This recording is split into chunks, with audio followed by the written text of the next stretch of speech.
Hello and welcome to the Game Theory Podcast. I'm your host, Sam Vicini. We're presented by The Athletic and CLNS Media. Today on the show, we've got good friend of the program, Dieter Kurtenbach, on. We're going to talk a little bit about the Lakers Paul George thing at the top, because I find that entire situation hilarious for, just many, many reasons, really.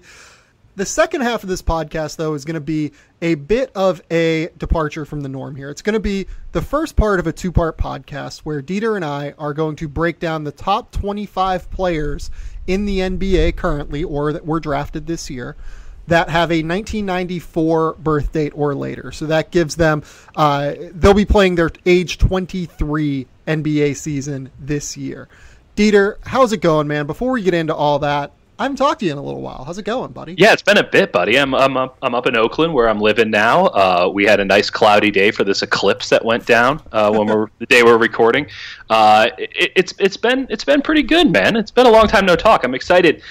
This is about the only period of time where the NBA isn't just in your face. This kind of stretch here in the middle of August. I imagine next year we'll get full NBA coverage 365, but we get it about 3:30 right now. So It's been a nice little lull, but stuff like this is really great fodder. Not just fodder. It's really good to exercise the brain in ways like this. So I'm excited about this podcast. No, it's great for, just like you said, this little era of the season. And I have this new microphone now. We're going to test it out here. We're going to see whether you guys can tell a difference. I'm sure you're going to be able to tell a difference from last week, where I literally just sounded like shit. I don't know how Evan and Scott dealt with it while we were talking recruiting, but thanks to those guys, they could somehow understand me. I had to literally hold the computer up to my face to speak into the You're telling me that you hadn't been holding the computer up to your face this entire time previously? No, I hadn't, actually. I had a microphone and I was just talking to the microphone. But no, we're gonna have some fun on this podcast. Before we get into the meat of this show, though, I do want to talk about this Lakers thing. Apparently, the Indiana Pacers have filed some sort of tampering charge against the Lakers for the Paul George situation. Essentially, what they're saying happened is that the Lakers had improper contact with Paul George before the Pacers traded Paul George to the Oklahoma City Thunder this year.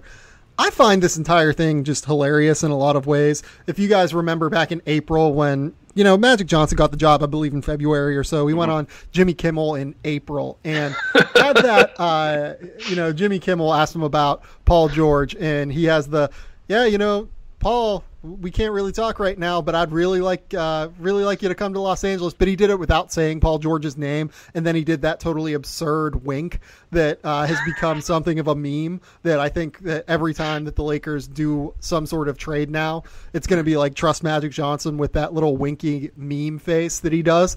So. Yeah. What is your overarching first thought on this? I find the entire thing absurd. The Pacers would do this is kind of silly to me, I guess. I understand that maybe they wanted to get teams. Maybe it's like a thing where small market teams want to get high market teams on alert in some way and make sure that they know that you can't really tamper with our players. But overall, where do you kind of fall on this? I mean, the first thing I thought was people are actually allowed to break the unspoken rule and file tampering charges. This is perhaps the Lakers went over the bounds of sort of the threshold of understanding that everybody in the league has towards this thing. And I do think ultimately the small market, big market aspect is the driving force behind this. But it is interesting that it's up at the forefront. And this is something that has been talked about, sort of in the underbelly, the underworld of the NBA for a long time. Everybody's talking to everybody at all moments. And it didn't take a rocket scientist to figure out that the Lakers, through whatever channels, they had at the time, once Magic Johnson came in, had made their top priority getting Paul George next offseason. So I think it's pretty small. Just given everything that's gone on with the Pacers this offseason, this is not out of character. They've pretty much botched it, and this might be some ending salvo to, try to make them look like they were competent the whole time or that this was out of their control. And the reason that they ended up with Sabonis and Oladipo wasn't their fault. That one's. I mean, that's ridiculous. No, I mean, yeah, I've seen their roster. They're not winning more than 30 games, and they might be lucky to get 30. So, like, it is strange. I agree with you intrinsically that it's hilarious that this is going down because Magic Johnson being at the epicenter of all this is just so great because we don't really know what kind of a GM Magic is, or at least basketball decision maker Magic is. And you could see it two ways when he got into that job. Either he was just going to be sort of the free agent recruiting ace that the Lakers had sort of lacked over these last couple of years, and he was going to let Rob Pelinka sort of handle everything else, the day-to-day operations of the GM, and they'd bring in Magic just to sort of seal the deal with some guys.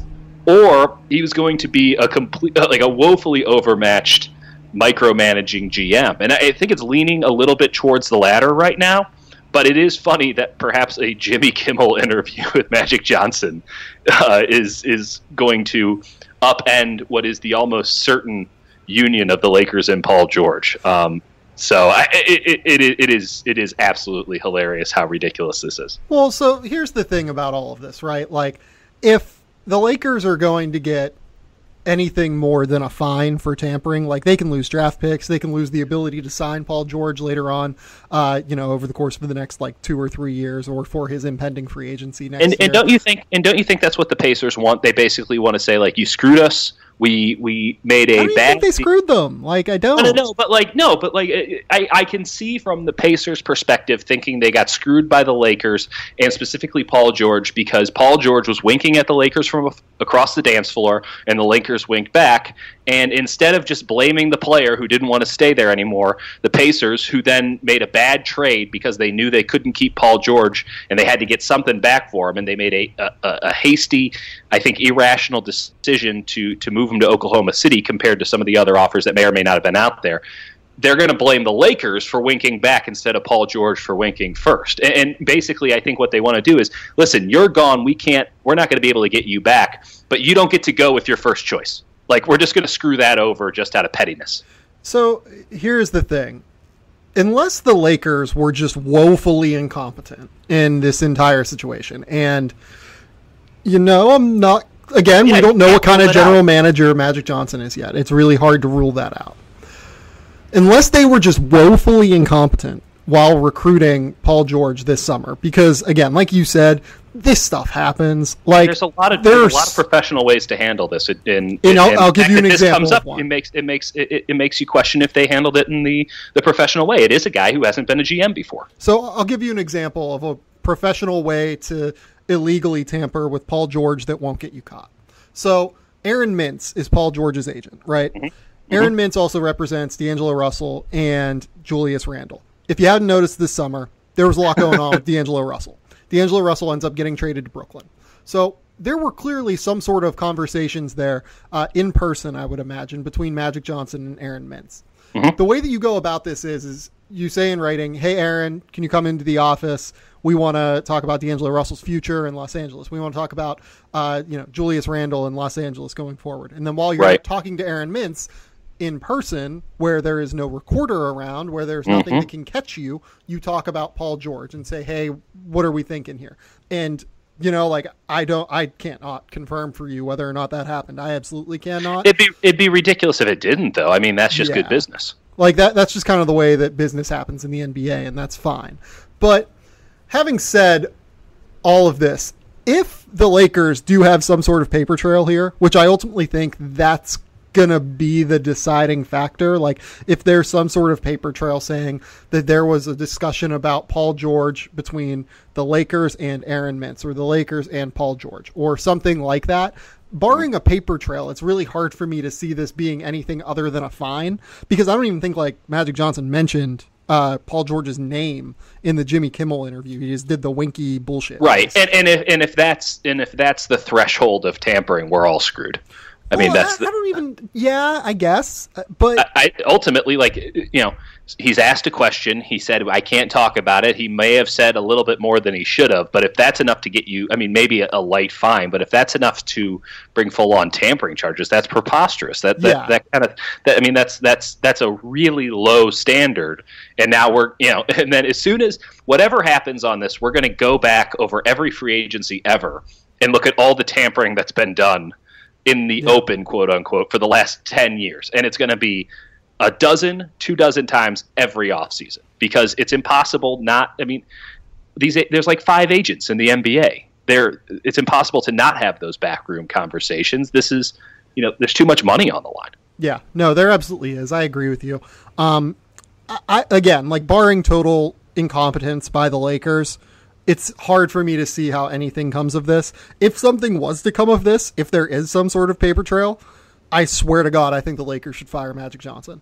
That's a legitimate thing. If you are so bad at this, caught. Yeah, it is so hard to get caught for tampering in the NBA. If you somehow got caught for tampering, with a guy who wanted to come to the Lakers anyway, with a guy where you have 2 of his clients, with an agent where you have 2 of his clients on your team, and you can't figure out a way to just kind of skirt the edges of this thing and make sure there's no paper trail. Yes, get fired. You deserve to be fired. And here's the weirdest part. So there was that period of time where Magic was hired and the trading deadline was coming up, but Rob Pelinka had not been announced yet. And to my understanding, had actually signed any paperwork. Like he was still deciding. And Magic was operating, unilaterally as the GM of the Lakers. If during that period of time he called Paul George and is just like, hey, I might be making some moves. What's your interest level in the Lakers in a year or two? Oh my God. And what I can't shake from my head is listen, Magic Johnson is obviously an incredibly savvy businessman. And the way that he's been a savvy businessman is by sort of not micromanaging, by just delegating out responsibilities. He lets smart people handle things that he doesn't know. Totally. And that's, one of the best traits of being a leader is knowing what you don't know. Yep. But it was always kind of funny watching him when he first got this Lakers job because he really thought he knew what he was doing because, he played basketball in the 80s. And so... Totally the same. Yeah, absolutely. I mean, it's not like there's a really difficult CBA that he has to take classes for and that, the whole world is a $1 billion industry now, multi-billion-dollar industry now. But what I can't get over is that Magic Johnson confidence on that. And then his Twitter feed, which is not as funny as it once was. But, it was just sort of these statements of the obvious. And my former coworker at Fox, Dan Carson, once said, it's best to read Magic Johnson's tweets as if the avatar is like a happy golden retriever. Like every single one of Magic Johnson's tweets is essentially just if a golden retriever had Twitter and liked sports. And I just can't shake that from my head every time I see a tweet. And ultimately, it's like, I think the golden retriever might have been so happy and dumb that he might have actually tampered in the modern NBA. So the fact that we can't rule this out, I think, says a little bit. Doesn't it? About it? Isn't that enough to fire a guy that we No. Listen, this was plausible. Yeah, that part of it is scary. But ultimately, like I said, I don't think anything's going to come of this. It's just way too hard to get caught for tampering in the NBA. Yeah, it might be a light fine just so that the Pacers feel better about it, and we'll never talk about it again. That said, just for the hilarity of it, I'm really hoping that there's some sort of Magic Johnson called Paul George on a Tuesday in February. Yeah, it's just no. There are just way too many easy ways to get around it. Let's move on and do the meat of this podcast now. Like I said, we are ranking the top 25 players in the NBA who were born either on January 1st, 1994 or later. So guys who got kind of cut off by the age date were, Anthony Davis was born in 1993. Bradley Beal was born in 1993. Otto Porter was born in 1993. The latest cutoff that I had was Buddy Hield. Buddy Hield probably would have been close to the back end of this list, but he was born, I think, December 17th, 1993. So he ends up getting cut off and, not capable of being ranked on this list. Just to kind of give you guys a feel of some names that, just kind of aged out of this list. Andre Drummond as well is another name that just kind of aged out of this list. So if you're waiting to hear a name like that, I would look at the birth date, see if they're born in 1993 or earlier. That's why they aren't on this list. And one thing I noticed going across this list is, so we talk so much about how awesome the young players are in the NBA, and sort of a positive byproduct of the one and done rule is that we get guys who are sometimes pretty NBA ready that are under the age of 22. now. That you don't have, the 19, 20, 21, those are the developmental years, and they're booming by 22.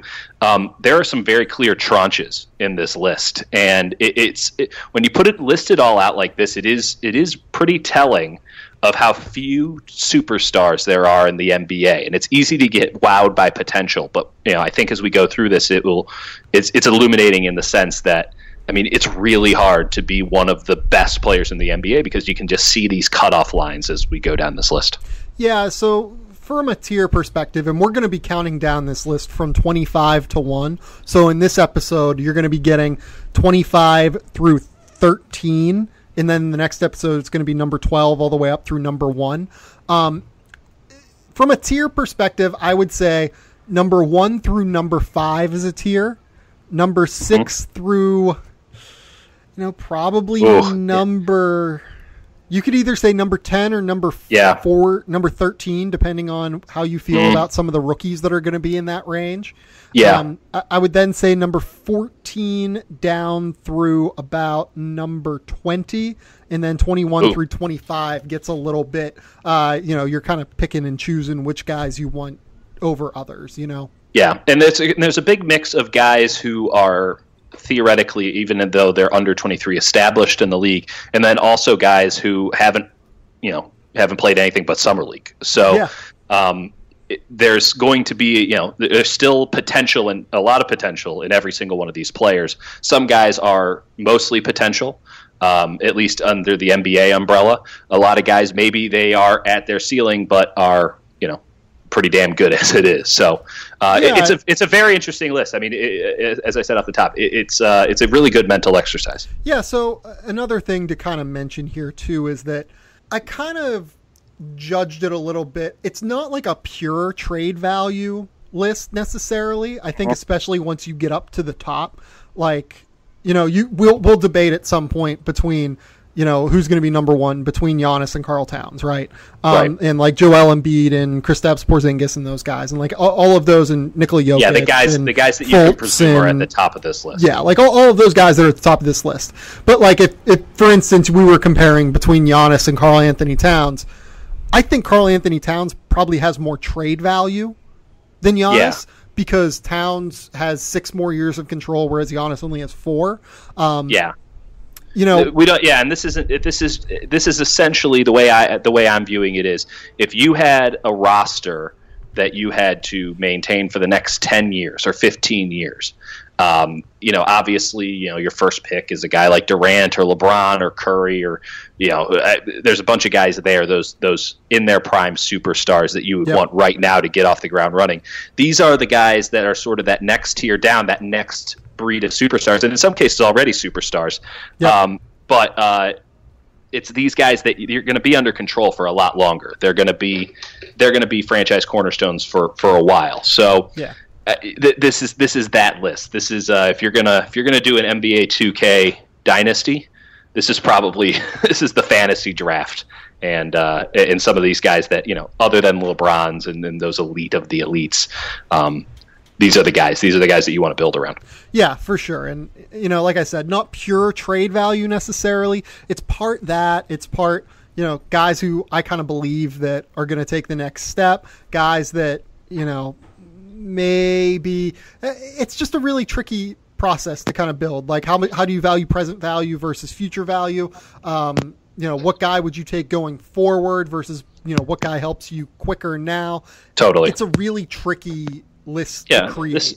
This is not an empirical list. That said, I do think it's pretty spot on in terms of, it's hard for me to, there's a couple places where we will. It's hard for me to disagree with the overall scope of the list. I think that these are the 25 guys, and I think that they're in a pretty damn good order. And we can nitpick here and there, and we will. But this is a pretty important sect of the NBA right now, and it's I think important that everybody, even the most ardent NBA fans, is hyper familiar with these guys, because while we might talk about the second or the third best player, these guys are like, a Kevin Love is obviously a very important player for the Cleveland Cavaliers. These guys are just as important, if not more so, than the current batch of superstars. Yeah, no, I 100% agree with that. Another thing that I kind of want to point out here, at the top, there are obviously a lot of centers, given how strong that crop is right now, that very young crop of centers. Beyond that, though, once you get outside of that top, 6, 7, 8, there are only 2 true centers on this top 25 list. I think that that kind of shows the direction of the league right now, that there are only a couple of centers that are really worth listing here. I think that teams are starting to realize that as well. And, we'll get into, I think that might be an interesting segue into guys who I didn't list, because I think Clint Capella is a guy that many people would wonder why I don't have him listed. I honestly just kind of am not sure what his ceiling value is. Like, I think that we're basically seeing what Clint Capella is right now at 22. Maybe he'll become a slightly better free throw shooter to where he can close games. Maybe he'll become, and he did improve as a free throw shooter this year. I think he was up around like 57%, which was much stronger. Maybe he'll become slightly better defensively than he is now. But at the end of the day, I'm just not sure what upside a center has that is probably never going to be a top 10 center. Maybe he'll become like an 8 to 10 level center in the NBA, but a lot of these other guys, I think, is just, there's a lot more value in them. Every single player on this list has a chance, maybe it's a minute one, to be a, all NBA first team player. I don't know if I'd go that far, but I would say that I'd say all-star. There's a couple of guys on this list that I think have a 1 or 2% chance. Don't get me wrong. We'll get to them first. But, I mean, the upside is there that it's possible. They're so young that it could happen. And I think maybe all-star is the better way to put it. But, Clint Capella is never going to make an all-NBA team. I feel very comfortable saying that. Yeah. So some other guys that got left off. Thon Maker, another center that, depending on what you think of his ceiling, as I've said on this podcast before, I have a lot of questions about what his ceiling is going to look like. He is an incredibly hard worker, and he is a guy that, he can shoot a little bit. He has incredible mobility. The body, I think, is ultimately going to tell the tale, as well as if he becomes a 35, 36, 37% three-point shooter, and if any of the ball handling translates, which I'm very skeptical on at this stage. So he was, I'd say Capella and Thon Maker were probably the last 2 cuts on this list. I would say Justice Winslow was a late cut on this list. Ultimately, the injuries scare me a little bit. I wonder about the development time that he's lost. Elfrid Payton just slightly missed this list. Interesting player, but I just wonder if the shooting is really going to hold him back from becoming a top 10, top 12 level point guard in the NBA at some point. Marcus Smart is a guy that I think already has a tailor-made role in the NBA, and I think his offense is going to continue to improve. But again, the jump shot is a little bit scary. Dario Saric is a guy that I wonder if his development is going to be stunted a little bit by coming off of the bench in Philadelphia behind all of these star-level forwards that they have, including Robert Covington. Nerlens Noel, a guy that's on the restricted free agency market right now, another center. I think you could easily make a case for him. Ultimately, I decided against him because I worry that the offense is never going to totally come along in a very tangible way. Dante Exum, Dragan Bender, guys like that, we just really haven't seen enough of them yet. Julius Randle is a guy that I'm a really big fan of, and he was one of the earlier cuts out of this list of like 40 to 45 names that I had at the top. I kind of think that he might make me look stupid for having him off of this list next year. Yeah, but we still have to see it. I mean, right now, considering some of the names on this list, and you can make the argument, listen, if you're Julius Randle isn't like a bad player right now, but he's nowhere near maybe the threshold of his potential or where we thought it was coming in to the NBA. I'm also on board with Julius Randle breakout season, but ultimately I would find it very difficult to put him on this list right now, considering the names that are even at the bottom. So, for instance, let's kind of talk about that real quick. So, like, Julius Randle is ostensibly a better player than the guy who's at number 25 on this list, which we'll just say right now is Jaylen Brown. Yes. Jaylen Brown of the Boston Celtics, number 25 on this list. Part of it is upside. Part of it is positional scarcity. I think having those combo 3-4 forwards that can do a wide variety of things on the basketball floor, defend.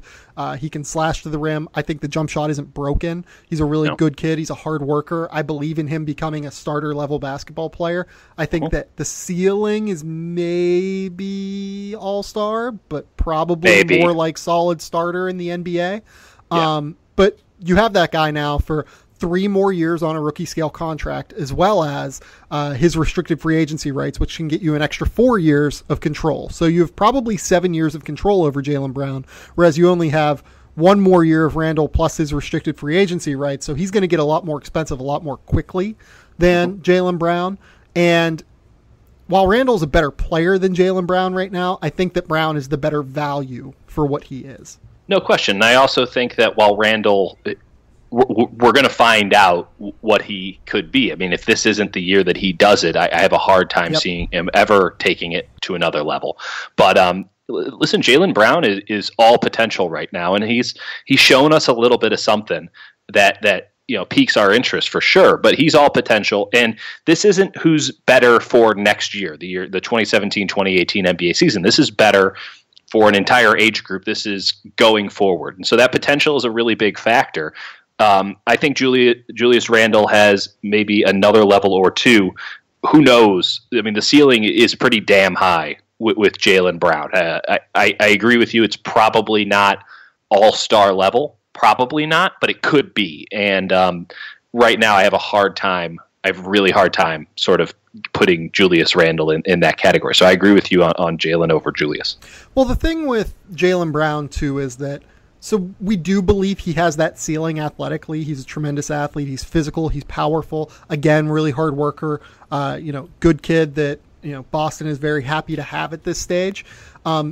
He has shown us he's not just a developmental piece. Like, he's a guy that played a pretty significant role for them in the playoffs this year off of the bench. That stuff matters to me as well. The fact that he was able to come in basically off the bat and be an NBA player, that shows a lot to me that, a 19, 20-year-old kid was capable of taking on that role so early. He wanted LeBron.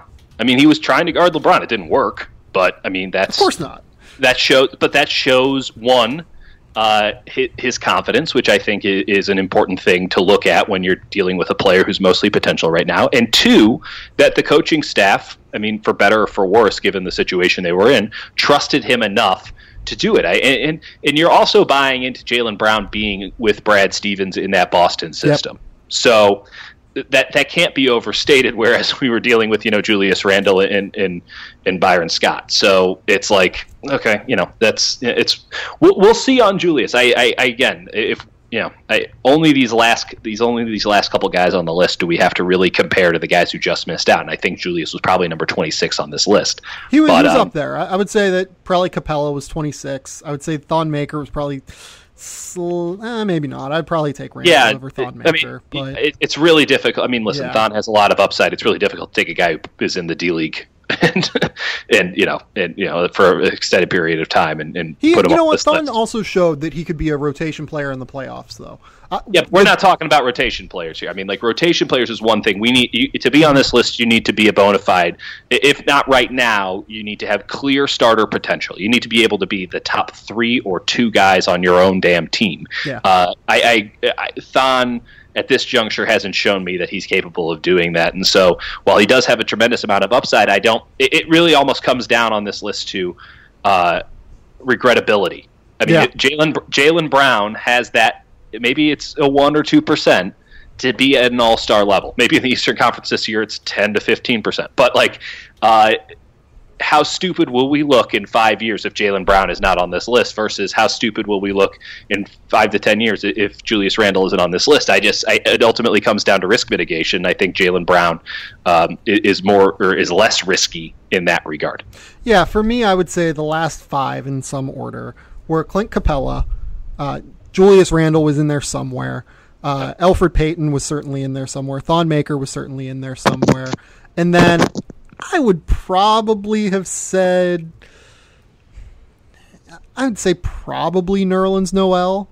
Yeah, in that bottom 5. I think Nerlens has a lot of upside, but I totally get why he's left off of it. I mean, but he's expensive now too, is the thing. Yeah, no, and that's a factor. at this, it's interesting too because number 24 on this list is Malik Monk, yes, who a rookie. We haven't seen him even play in summer league. So this is a guy. By the way, Malik Monk went number 11 overall in the draft. Yeah, so that tells you how much of a draft this was. Well, but I would also say that I'm a little bit higher on Monk than what NBA teams showed. And I know that some of this is, the Knicks picking Frank Ntilikina over Malik Monk for triangle reasons when Phil Jackson is no longer there. Yeah, and, the Sacramento Kings at number 10, they end up trading out to the Portland Trail Blazers. Neither of those teams could really afford to take Malik Monk at number 10, right? So on some level, it's very understandable that this would be the case, that, he would fall a little bit in the draft, but he's still a hell of a prospect, in my opinion.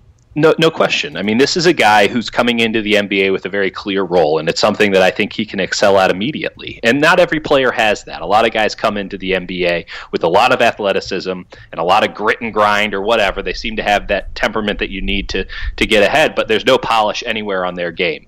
Monk might not turn into he's probably not going to turn into a 5-tool player, but the guy's going to get buckets at the NBA level. And at just a baseline level, that might not make him an all-star, that might not make him, the nucleus of a champion, or part of the nucleus of a championship level team, but the dude's going to get buckets, and that's an important thing in the NBA, which is all about getting and stopping buckets. So no problem with him on this list.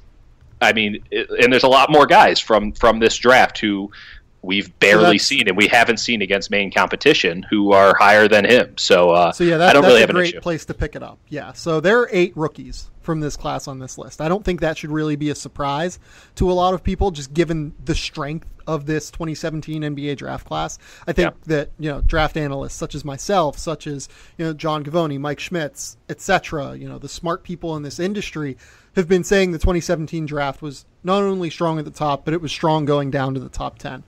Ultimately, the way that my draft board kind of shook out was that I had Markelle Fultz slightly in a tier by himself. I had numbers 2 through 4 in a tier, and then I had numbers 5 through 8 in a tier. And I think that ultimately those rankings got borne out within this list. There's really only one small shift from those rookies. I think that we'll see when we get there, but let's talk about Malik Monk real quick again. Averaged just about 20 points a game at Kentucky this year. Shot 50% from 2-point range, shot 40% from 3-point range.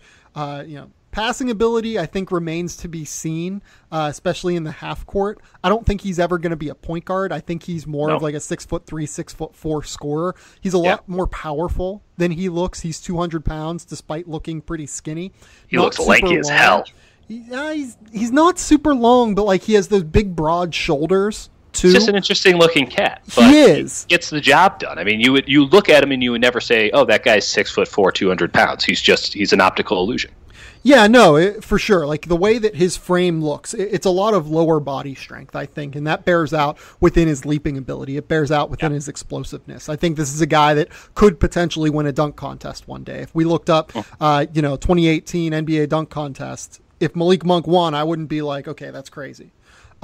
He's really that kind of, special leaper, and the leaping isn't even the best part of his game. The best part of his game is his ability to come off screens and catch and knock down shots, or take one dribble, knock down a mid-range shot. The key is going to be getting to the rim for him. If he can be a consistent threat getting to the rim and finishing at the rim in half-court settings, this is going to be too low for Malik Monk. He is a legitimate potential all-star in my opinion. And, having him ahead of Jaylen Brown in this list, it does bear out the point that, in my opinion, Malik Monk would have been the number 3 overall pick, or would have been worth the number 3 overall pick in the 2016 draft instead of Jaylen Brown going number 3. Now, I had Jaylen Brown at number 5 on my board. Some people had him way lower. I think I was kind of in the middle of the opinion on Jaylen Brown, maybe even a little bit high.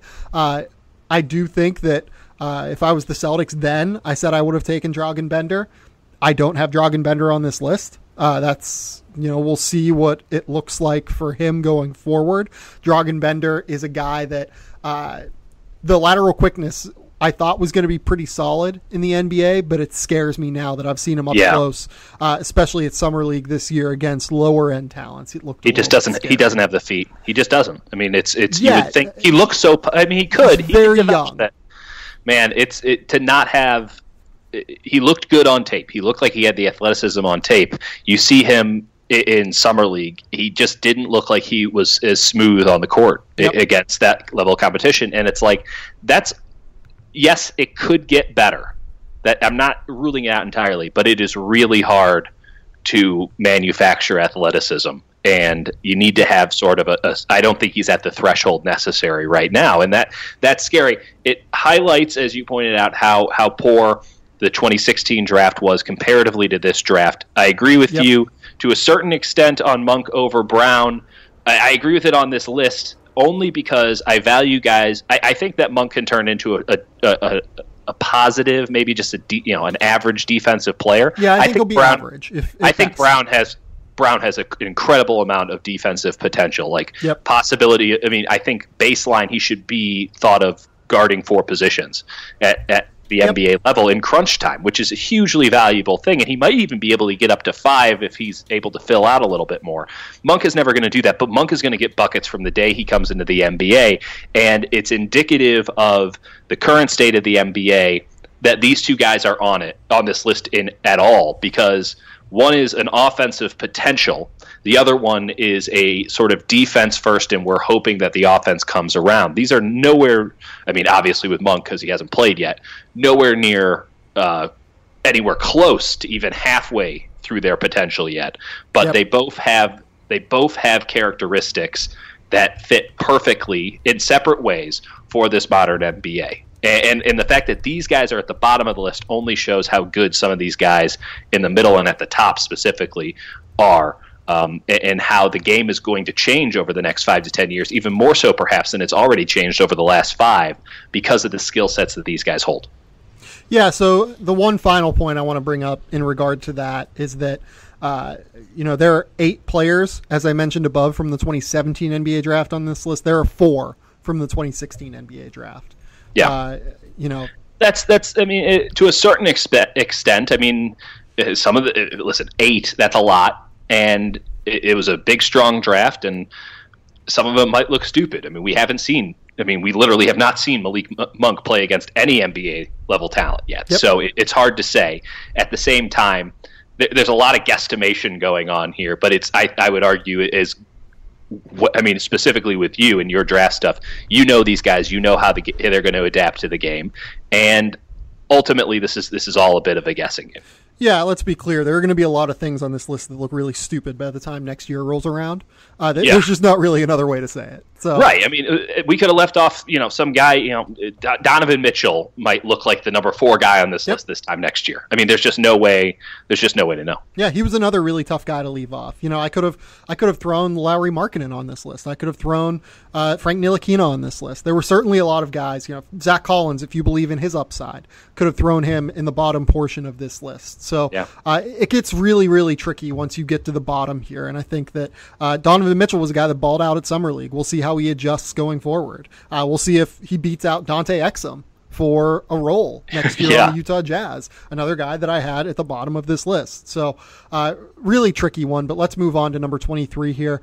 Number 23, I have Yusef Nurkic. This was a really tricky guy to rank, I think, because Agreed. His 2.5 years in Denver showed a lot of flashes, I think it would be fair to say. Ultimately, though, he got stuck behind a better player in Nikola Jokic, and there's not really a route to Jokic and Nurkic playing together. Mm-hmm. It's just really impossible because of their lack of mobility. Though the Nuggets tried for some ungodly reason. Well, they tried because I think you have to try. You know what I'm like when you have 2 guys. Nikola Jokic obviously going to be much higher on this list, but you have 2 of the top 25 players under 23 in the NBA. You have to try and let them play together. Yeah, no, that's fair. That's fair. Ultimately, didn't work out. Gets traded to Portland along with the first-round pick for Mason Plumlee, a deal that I thought was terrible at the time. Wrote about it as much in the Sporting News, and I think has been borne out. So Absolutely. Yusef Nurkic averages 15 points, 10 rebounds, right around 3 assists and 2 blocks per game for Portland in the last 20 games of their season. Ultimately, I think that it's really hard to evaluate just a 20-game sample and put him higher on this list, given what we've seen of him thus far in his career. Great. But he certainly has earned a place on this list. And the reason that I say that is that he's shown the ability in a well-spaced floor to get his own bucket in the post, especially off of mismatches. In Portland, he was a much better player in pick-and-roll settings than I thought he would be. He was a much better passer than I thought he would be in those handoff plays that Terry Stotts likes to run. Really, really tricky guy to rate, though, because defensively, he's a solid rim protector. I would say, average to above average rim protector, not certainly in the top 10 of the NBA by any stretch, but you could make an argument in the bottom end of that, like 15 to 20 range, probably. Okay. Mobility is scary, though. His mobility has got significant concerns going forward here. He's position locked. I mean, he can't guard anything other than fives, and the easiest way. And you wonder how the body is going to continue to mature. He's 22 now. He's already 280 pounds. Mm-hmm. How is that body how is he going to fill out as he matures? Is he going to have to really, really work to keep it under control? Is he willing to do that work to keep it under control?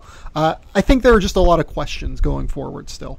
That said, there's 7 foot, 280 pounds, the ability to put the ball on the floor a little bit, and just a really potent offensive weapon. Not as much as his former teammate, but a potent offensive weapon, and specifically in Portland, a player that really unlocks a lot of things that they want to do.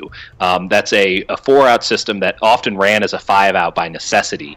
And with all of those handoffs, that kind of Fred Hoiberg, Iowa State offense on the perimeter, having Nurkic to sort of balance it out and have somebody in the low post, it really did. I thought that it made Portland a much, much better team by just having that presence there and the gravity of him and forcing defensive matchups in a certain way, because you can't put a small ball guy on him.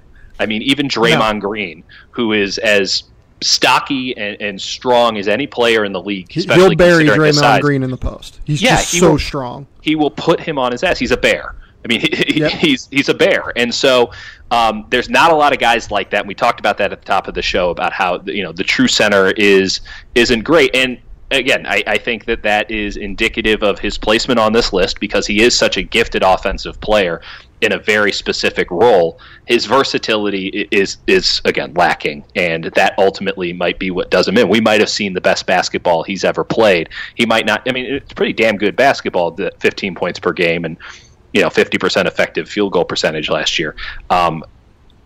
Pretty damn good. I don't know if it gets any better, but as the game becomes smaller and smaller, he might be a nice counterweight to all of that, and he might be able to take advantage of sort of a market inefficiency by just being so damn big and strong and good enough on the defensive end, even though I think he is position locked to stay on the court long enough. I'm really interested to see how he looks next year. Portland, always an intriguing team, but with him healthy for a full year, hopefully, that could really change the complexion of Portland in the Western Conference. Well, I think it did change the complexion of Portland in the Western Conference late in the year. Now, some of this was schedule related. They had a lot of home games. They played a relatively weak schedule, which I think definitely helped buoy Nurkic's numbers, to be sure. I think it certainly helped them make their run toward the playoffs. But they were super confident going into the playoffs, and then Nurkic couldn't play, and it was like it took the wind out of their sails. They play Golden State as well as any team in the league, and it doesn't always look like that on the box score, but Golden State really does respect whenever they have to play Portland, because Portland does provide so many things that the Warriors have difficulty handling. And with Nurkic in the fold, they were really concerned, because that is a massive mismatch against Zaza Pachulia or JaVale McGee or Draymond Green. And that really did have the Warriors scared. When Nurkic couldn't play, that series was over. And that's you can't underrate that level of influence. Yeah, another thing that I want to bring up here, before Nurkic got to Portland, they were I would say one of the worst, not one of the worst, but they were in the bottom 10 in offensive rebounding rate before Nurkic got to Portland. Yeah. If you just take Nurkic's time on the floor for Portland, the Blazers had a 28.6 offensive rebounding rate with Nurkic on the floor. That'd actually be best in the NBA over those like 600 minutes that he played with Portland. Now, again, some of that might be a bit of a scheduling related thing. Some of it might be a home game related thing. There are a lot of factors here whenever you're talking about a 20 game sample size that really could bear themselves out over the longer term regular season. But again, at a time where offensive rebounding over the course of the last 4 years, the NBA as a whole, the league as a whole, has set a new record each year for offensive rebounding rate being at the lowest point of the entire league's history. Having a guy like Nurkic that can attack the glass and create extra possessions without really having to crash more than just him toward the offensive rebounding toward the glass, I think it really helps what Portland is going to do. And, you know, giving guys like CJ McCollum and Damian Lillard a second chance is just deadly. Yeah, we'll see how it goes. I mean, he is if you're going to make a list of maybe the 10 most important or intriguing players in the NBA this year, the weight guys that can swing a team one way or another, I think that he has to be on the list. And again, you just can't, when he's that important to a playoff team, he can't not be on this list. Yeah, I agree with that. Let's move on. Let's talk about the next guy on this list. This is number 22. This is going to be Aaron Gordon out of the Orlando Magic. Also, you know, went to school in Arizona. He's a really tricky one to try and rate because he had a much better season as a junior, as a third-year player, than what I think a lot of people recognized. He still really can't shoot, which is a major deficiency of his game. I thought that, you know, going into the second year, going into the 2015-16 year, it looked like he had made some strides with shooting the basketball. Ultimately, that never really came out to pass. It is good that he's now a pretty consistent 70% free throw shooter.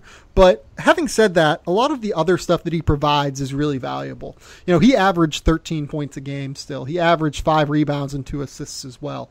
He is extremely young for his age group. This is going to be the last year of his rookie contract.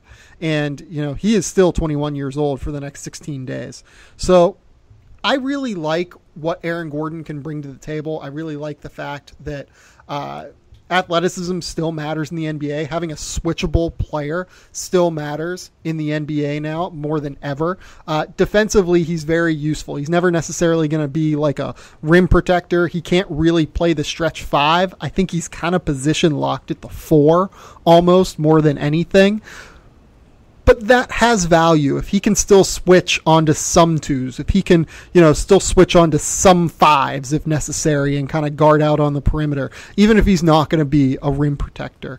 And you have to have a rim protector next to him. I think it's still valuable to have him on your team. And the upside, I think, is still relatively high given what his age is.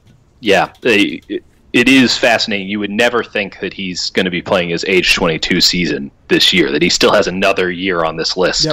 If he does well. He did make a jump last year, and he is a box score filler-upper. That's again, I think you phrased it well. That can't be overlooked. If he could ever shoot 35% from three-point land, he becomes a serious weapon real fast because he bottom of this list again, a lot of guys with a lot of potential. And while Nurkic might have maxed out a little bit, or we'll see how that goes, Gordon has that kind of body, 6'9", 220 to 225 pounds, with insane leaping ability and a nice wingspan that you just think to yourself, if it ever clicks, this guy's really dangerous, really fast. I see him as a 4-position defender, the 2 up to the 5. I think that, especially as the league gets smaller, that's going to help him out at that high end. Ultimately, I have major concerns over his usage and how Orlando has used him over the last couple of years. If that gets figured out, that might unlock maybe another door for him. But he has to become at least a marginal threat shooting the ball. And if he can do that, he opens up the floor for himself. And becomes an interesting inside-out player, especially when you factor in, I think he's a really underrated passer. I like his passing game. Always has been, yep. And so if he's able to do that, you can really make him an offensive weapon, whereas right now he's sort of just wandering out there looking for lanes to make the easy play. Well, the problem is with this is that, they played him at the 3 a ton last year. Like between makes no sense. Nikola Vucevic and Bismack Biyombo, and they're 2/3 of the year with Serge Ibaka. They just played him at the 3 a ton. Like something, I would venture that something like half of his minutes probably came at the 3 last year, maybe even a little bit more than that. With those 60 true bigs. 63% of his minutes at small forward per Basketball Reference, only 35%. Last year they even played him a little bit at shooting guard, according to Basketball Reference. And again, it's mostly wings, and if they're playing, most every team plays a 3 or a 4 out, right, except for maybe Orlando. So it's one thing, but this is a guy who, given his body size, should be playing the 4 every single possession, and especially without the skill set to stretch it at all. Right, and what he should be is they should really be trying to mold him not into a 3. That's ridiculous. They should be trying to mold him into a nice defensive option at the 5, an energy 5 that can go out there, give you some minutes against a small ball center in the backup lineup. Yeah, I think that's hard. It's going to be hard. I don't disagree with that, but that should be the mindset. They should be trending upwards as opposed to looking for ways to do him, try to get him to play in a smaller role. He can't shoot well enough to do that. So, again, I mentioned it in my thing, I have a very big problem with how he's used. I think if he was on a better run team, frankly, he might not be as contentious of a member of this list. So, one question I have for you is with Aaron Gordon. He shot almost 300 threes last year. Yeah. But do you think that, given that was his age 21 season, that he should be shooting those threes? Or do you think that it's just a part of his game that's never going to come along and that he should probably just kind of stop them? He's taking essentially, 30% of his shots from 3. That's a lot. It's a lot. One, again, it's how, Orlando used him. They kept putting him out there at the 3. What else do you expect? They want him to be a 3-and-D guy, and they're not putting him in positions to, put the ball on the court. They want him to be kind of a spot-up shooter. I have no problem with him shooting. One, it's not like you're wasting Orlando's potential by giving him so many three-point shots or having him shoot so many three-point shots. Yeah. Going into his age 22 season, we're coming up on make or break. It's really hard to say that for anybody under the age of 23, but if that shot doesn't, if he can't get above 30%, and he's never been a 30% three-point shooter in his time in 3 years in the NBA, and he keeps shooting more and more every year. If he doesn't get it above 30%, that part of his game just sort of needs to go away, and he needs to figure out a role where where at least he can be some semblance of an offensive threat, because they're going to leave him open until he starts making them. I think his game entirely hinges on the three-point shot, as it does with a lot of guys in his position, which, a power forward that isn't necessarily going to be able to slide up to the 5 in a small ball lineup. There's a lot of, I do think it's interesting that he's a pretty decent free throw shooter, and he's, you look at his shot chart, he's not horrific, he's not laughable away from the rim. He is, but he's got to knock down those 3-point shots. So I have no problem with them taking him. Now, that leash is a lot shorter than it was this time last year, obviously. Yeah, I'll say this. This season there should be more minutes for him at the 4. Bismack Biyombo and Nikola Vucevic are really the only true big men on that roster. They also went out and signed Maurice Spates, but as much as I think you and I love Maurice Spates, he shouldn't be taking any time from Aaron Gordon at this stage. No. They also went out and grabbed a few wings. Now, they obviously also have Jonathan Isaac. I think Jonathan Isaac probably profiles a bit more at the 3, Aaron Gordon at the 4, if they're so set on building their roster this way, which having both Jonathan Isaac and Aaron Gordon seems a little bit redundant unless Jonathan Isaac can really, really shoot it. But we'll see. But, from a wing perspective, they go out and they get Jonathan Simmons. They draft Wesley Owundu. Terrence Ross was a late season acquisition in that Serge Ibaka trade, so they traded big for wing. I think that you're probably going to see a scenario where he is more locked at the 4 this year, and that's going to be really helpful for learning what he is. I don't think he'll probably be number 23 on this list next year, because he still will be eligible for this list next year. Right. I would venture he will probably be either somewhere in the 15 range, 12 range, or he's going to be off the list, because we've learned that there's just not quite enough upside there. Yeah, I have a very hard time, and I think everybody has a hard time rating Aaron Gordon because Orlando's incompetence, or maybe not that everybody. No, they've been running competently. I don't think that's unfair. Okay, let's pretend that they have a plan. Let's give them the benefit of the doubt and say they have a plan. Their plan, I guess, is to play huge. Yeah, and not the craziest idea given the way the league is trending, but man. Yeah, I have a very I don't know what Aaron Gordon would look like anywhere else, but I have to think that he would look a better player today if he was on any other team in the NBA. So yeah, I think I agree with that. Let's go on ahead and move on, round out this 21 through 25 area. Gary Harris from Denver. I think he's one of the most underrated players in the entire NBA. This is his last season of eligibility for this list.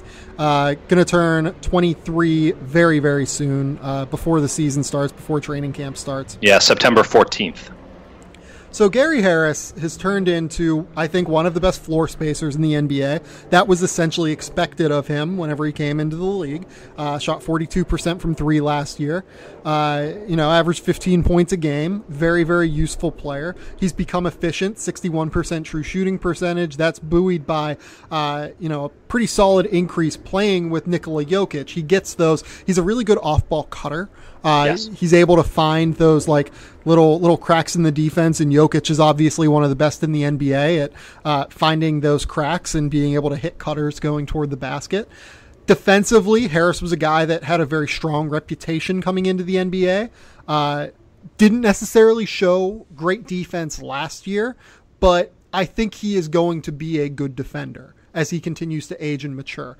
He has very good feet. He has solid, not spectacular length. Very, very good quickness, like I said. Footwork, I think, is really solid, very fluid with his feet. I think you see that offensively right now with the way he comes around screens.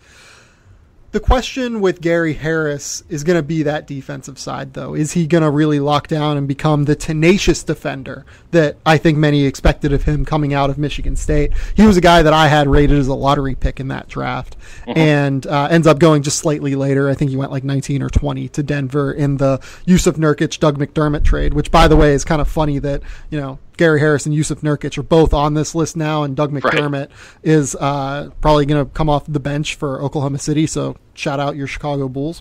But nonetheless, it's going to all come down to defense for Gary Harris, whether or not he is going to take that leap into potential lower-end all-star, or if he's going to settle in as what he is right now, is just a really, really solid starter.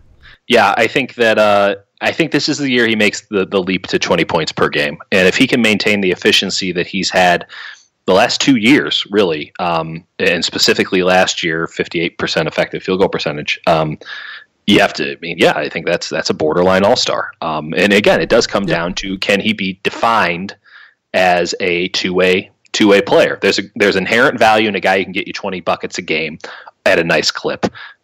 He's shooting about 40% of his shots now from three-point range. I imagine he'll have that up closer to 50. Denver is a team that will, I think, be more potent offensively. Even now that they've figured out the Nurkic-Jokic thing, we've seen how good Jokic is. Adding Paul Millsap into the fold, they're going to be passing out of the high and low post like crazy. That only bodes well for Harris. I'm interested to see if he's more keen to put the ball on the floor himself. Instead of kind of being that come around screens cutter guy and pulling up, if he wants to facilitate more of the offense through his hands, he has a lot of offensive potential. Totally agree with you, though. If he can turn into an average defender, right now I don't think he's there. I don't think he's really even close. If he can turn into an average NBA defender, this guy's not going to be Klay Thompson or anything. He just doesn't have the shape to make that happen. But I really do like him as a fringe all-star player in the Western Conference. I think that there's a whole lot of offensive potential here, and he might reach that and not even have to be, a decent defensive player. But if he can put some defense on top of what is a really nice offensive game, he's a force to be reckoned with, and he's the kind of player that Denver, with Jokic and him, that's a nice 1-2 punch. And if they can get a third guy in there, either by developing him themselves, or adding in free agency down the line, even though I think Millsap is a hell of a player, I really like that young core of Harrison and Jokic, and that gives me hope that Denver is going to get into contention sometime soon. We'll get to another member of the Denver Nuggets that I think is going to be really important to their development going forward here in a minute. But before we get there, let's go to number 20. Let's talk about another member of the Orlando Magic. Jonathan Isaac, we mentioned within that Aaron Gordon discussion. I would venture that the reason I have Jonathan Isaac ahead of Aaron Gordon here is that I would venture he would get more in a trade than Aaron Gordon would, just simply due to the player control that he has right now. The Magic have him for 4 years plus his restricted free agency rights, which could equal 4 or 5 more years, 3 to 5 more years, really. Whereas Aaron Gordon only has this year, and then restricted free agency, which is probably going to be a 4-year deal, given where he is right now. So I would venture that Jonathan Isaac probably gets more in a trade. I also think that Isaac, to be honest, just has a little bit more versatility than where I see Gordon, because I see Isaac as more of a 4-5. I see Gordon as more of a 4. Isaac has shown really, really good hand-eye coordination for, getting out and poking steals. I think that if his body fills out, which is a big if, he weighs like 210 pounds right now at 6'11", but if his body fills out, I think you could see something of like a Chris Bosh type center in the NBA, where he's really skinny but can be a little bit stout and can obviously switch everything, create a very strong blitzing pick and roll defensive scheme. He was really good this year doing just that for Florida State. They played him more at the 4 than at the 5, but he was very capable of getting out and switching onto a variety of different players, because that's the system that Leonard Hamilton plays. I think defensively, his ceiling is, really as high as potential defensive player of the year in the NBA. Now, will he get there? Who the hell knows? But the tools are there for him to be that good. And you throw in the fact that he's already a better shooter than Aaron Gordon. Gordon can do more with the ball. He's a better passer than what Jonathan Isaac is. He just generally is more skilled with the ball in his hands. But in this shooting and spacing conscious NBA, where Jonathan Isaac also has the potential to play the 5 down the road a little bit, I think that combination of skills is just a little bit more valuable if he gets to his ceiling than what Aaron Gordon can do right now. Yeah, you want to talk about a guy who's just potential. It's Jonathan Isaac. He's a really tricky guy to rank on this list. So yeah, but I agree with you on the upside. I mean, you're higher on Isaac, I think, than most in the industry. I think that I even take your optimism on Isaac to the next level based on what you just said. I think. Let me just say this too, though. So I had Jonathan Isaac at number 5 on my pre-draft board. I've moved him down to number 7 on this list. He is my one adjustment that I made. I think that he is considerably farther away than what you'd like to see, and ultimately I don't love the fit in Orlando, which is another big reason why I've slid him down. But he can just do so much. There's so much ceiling there for Jonathan Isaac. I think the ceiling is incredible. I mean, this is a guy who, if he fills out, and you brought it up, could not agree more. If he fills out, has the potential to be a 5-position defender in this league. Yep. I really think that. His agree. feet are so smooth. When we talked about Dragan Bender not having those smooth feet, Isaac's got the smooth feet. That is not a concern. He has, I think, a really nice eye for the offensive game as well. I don't know if it will ever even come close to being, above league average or above league average. We have no idea. But he has the ability to play a lot of different positions, guard all the positions, in the full court, and be a spot-up shooter who can also get to the rim. I just, if you're making somebody in a lab to play the 4 in the modern NBA, yep, this is the potential that you're working with. This is the clay that every coach wants to mold. Orlando is the worst possible place for him, just like it was the worst possible place for Aaron Gordon. They seem to have a type, but have no idea how to date.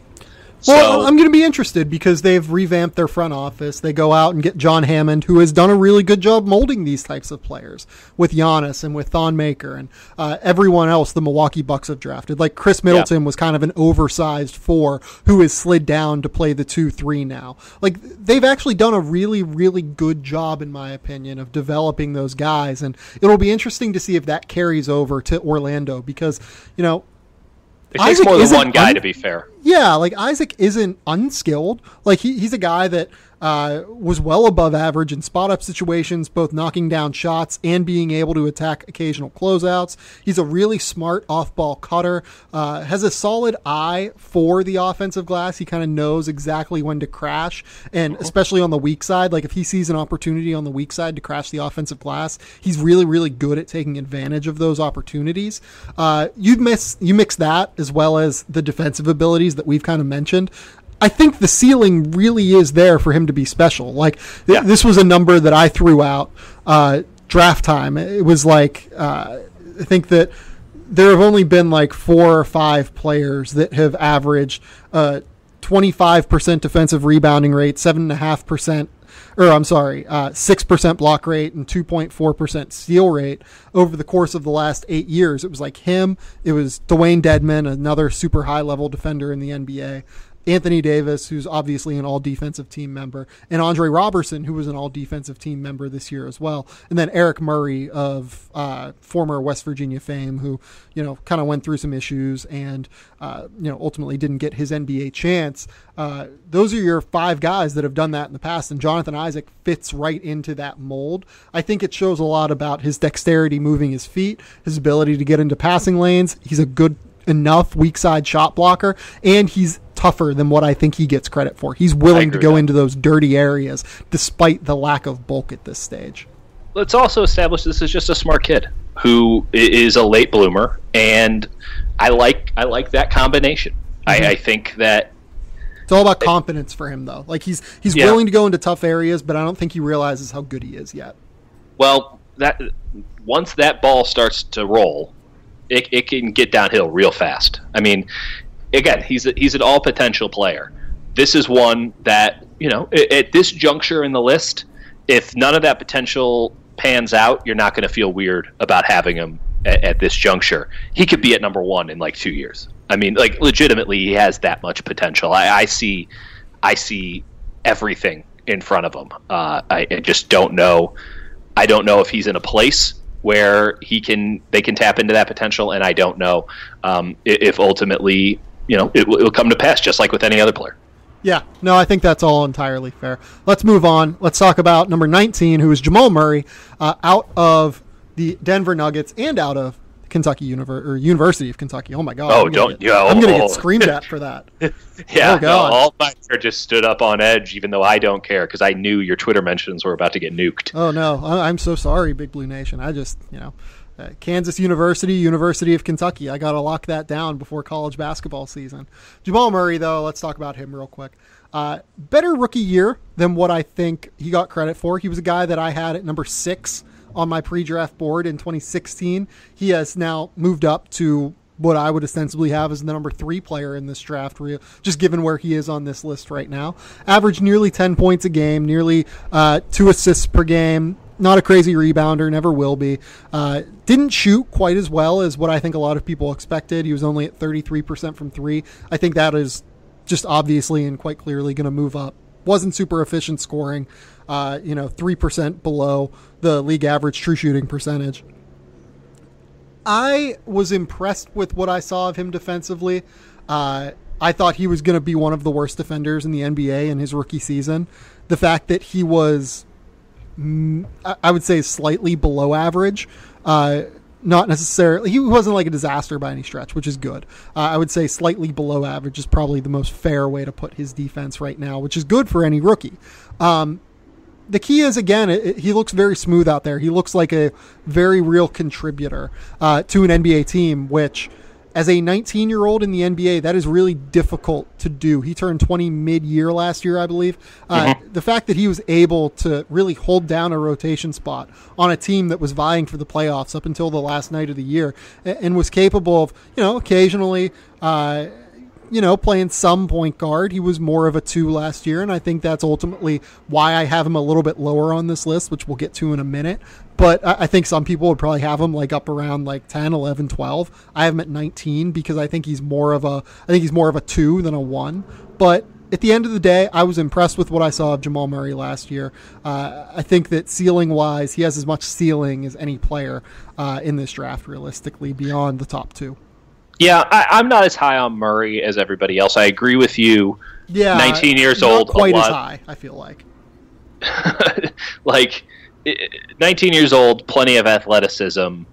Yeah, I would ultimately like to see him develop more into that point guard and be that guy. I think that's ultimately kind of where people fall on him. Like if you think he's a point guard, you have him much higher. If you think he's more of a 2, you're like me and have him a little bit lower. Yeah, I mean, I don't know. How do I explain this? I think that he's going to be better as a point guard. I don't know if he can be a top half of the NBA point guard. Like that's it is a tricky distinction there. It is interesting though. I mean, Woj reporting fairly recently that the Cavs in this Kyrie Irving kerfuffle, they're going to sort of give up on trying to get a package built around Gary Harris, and they're going to be content with maybe taking Jamal Murray in return in any sort of 3 or 4 or 5. I thought it was the other way, wasn't it?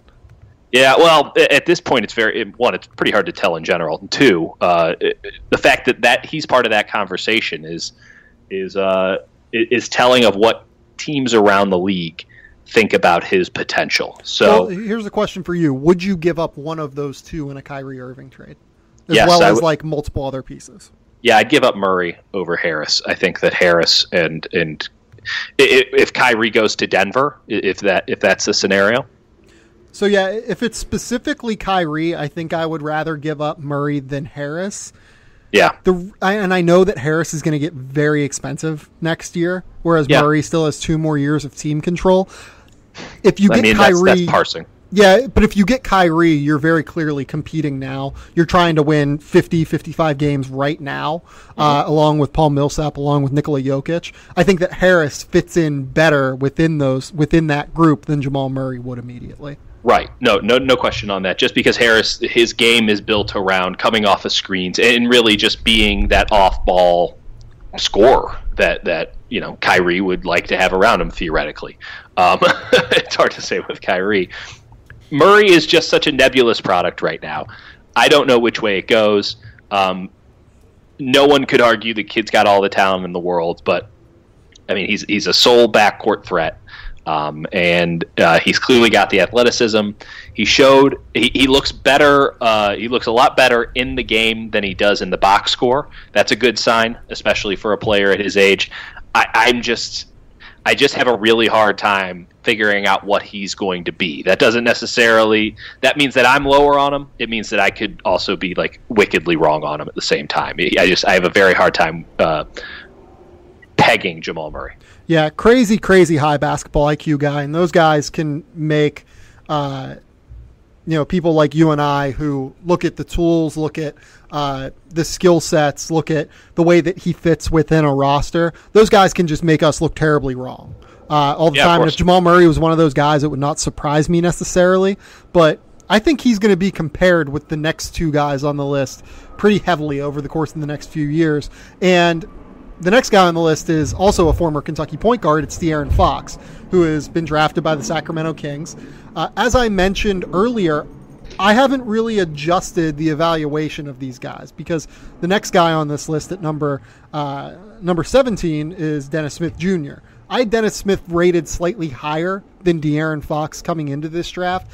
I haven't really adjusted that thought process over the course of the last couple of months.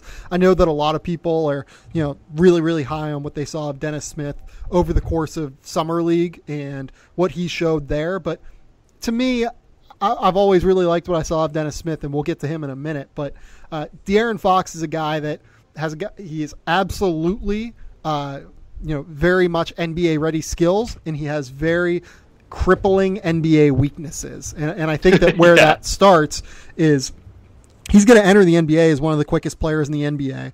Really, really strong defender, gets after it, very pesky. He pesters opponents. He forces turnovers. He does a really, really good job getting out and making life hard at the point of attack. Offensively, like I said, going to be one of the quickest players in the league immediately. He's able to get out in transition. He can explosively dunk and really, really get up and throw down. Great finisher at the rim. I think he was in the top 25% of all college basketball players, not just point guards last year, in terms of finishing at the rim. That says a lot, and I think that given that he was only 170 pounds at the Combine last year, it says a lot about his mentality that he's able to finish and his core strength, that he's able to finish at the rim that strong. The question for me is going to be the jump shot, first and foremost.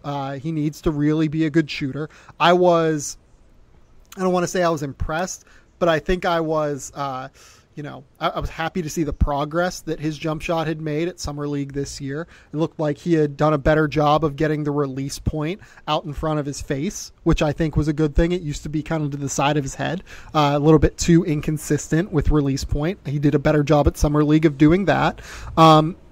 Also, I worry a little bit about the fact that I'm not sure he's an elite playmaker for others. I think he's a good one just because he creates so many opportunities with how defenses have to crash around him.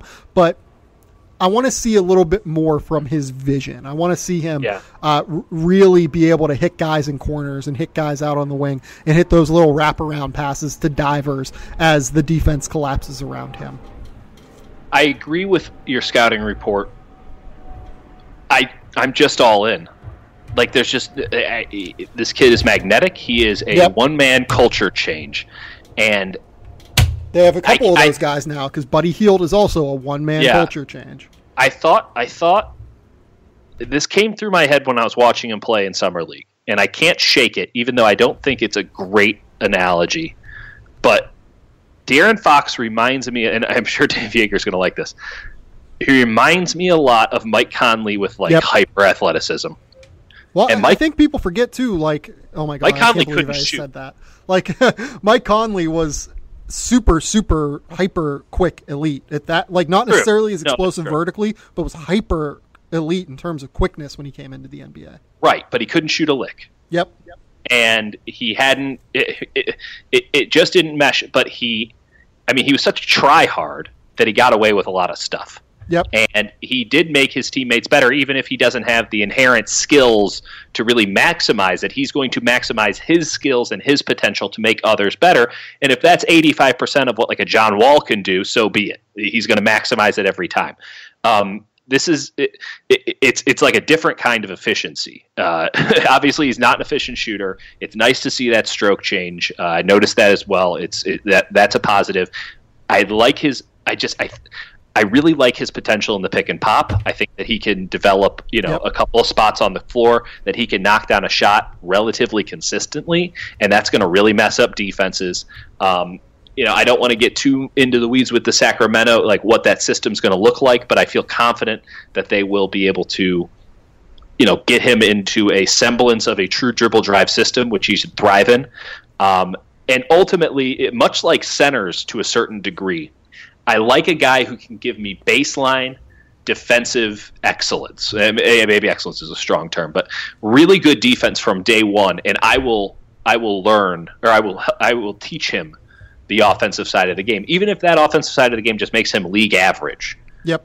Having that great defense on the court night in and night out is so huge in this point guard driven league that even if it never even gets to average, he's a worthy NBA player. Yeah, and just being able to slightly hinder those other elite point guards is really useful. It's really crazy. I'm really excited to see him go up against Curry and Lillard and have to play those guys in maybe not Chris Paul, but like specifically Curry and specifically Lillard because they're in that region and they're going to play a lot.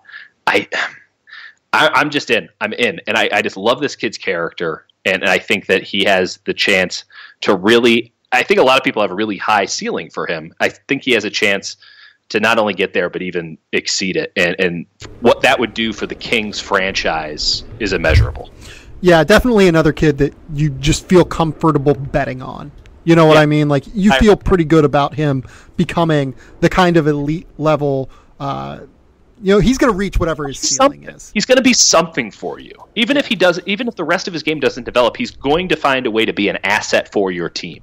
That's there are very few players on the bottom half of this list that I feel extremely comfortable saying that. I mean, that's that alone, it makes him worthy of this rank. Yeah, and then we'll get to number 17 now, Dennis Smith.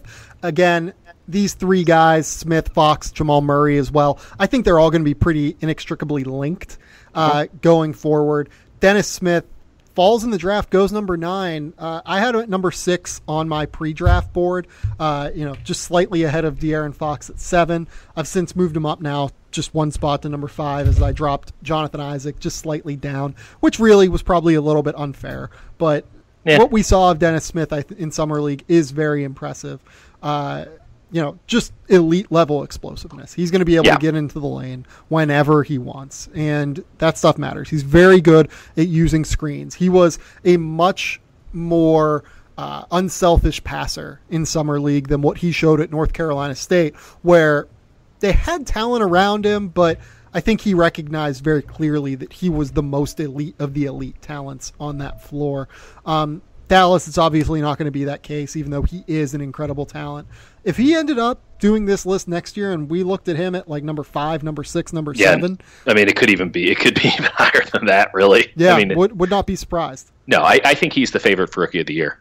I think that, I mean, that's, he's up there. I think the Mavs are going to use him a lot. I think that Mavs team is better than their record indicated. I think that he's going to be in a system that he is going to be in full control over and really highlights his skill set. And this guy Carlisle are going to get into fistfights. Oh, they are going to hate each other, and so this might all explode. But he has supernova offensive potential. Yeah, he does, and he is a horrific defensive player.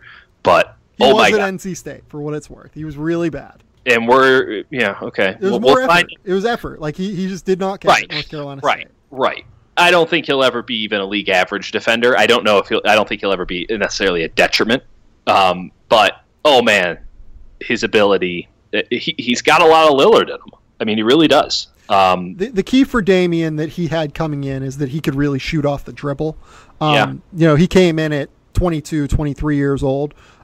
In Portland, whereas Dennis Smith's coming in at 20 years old. It's going to take some time, I think, for him to really learn how to shoot off the dribble. That was a weakness that I think kind of went underreported about him through the draft process. I think he was like in the 35th percentile among all players in college basketball last season, according to Synergy, at shooting off the dribble, and that's a little bit scary, I think, if you're drafting him and you have to assume that he is going to become this weapon, because for me, there's really not a more important skill for point guards in today's NBA than being able to shoot off the dribble.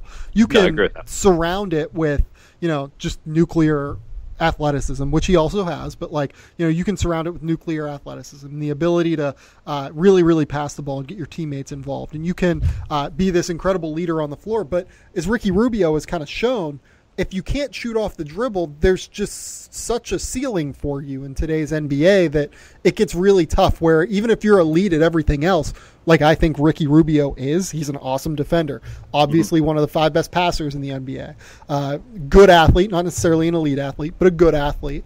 But when you're so good at everything and your ceiling is still mitigated, I think it goes to underscore how important shooting off the dribble really is. Yeah, that said, Dennis Smith has the ability to get to the rim and is such a threat in doing so off the dribble that he's going to create space. It will be perhaps easier for him to do, that stop and pop. That Ricky Rubio, while he's this great passer, he's not going to the rim with that same. The defenders don't have to take him as seriously heading to the rack because they know he's probably going to dish the ball out. If you don't get a man or two in front of Dennis Smith when he decides he's going to the hoop, it's over for you, and you're going to be on a poster and every highlight for the next 5 years because he's going to ruin you at the rim.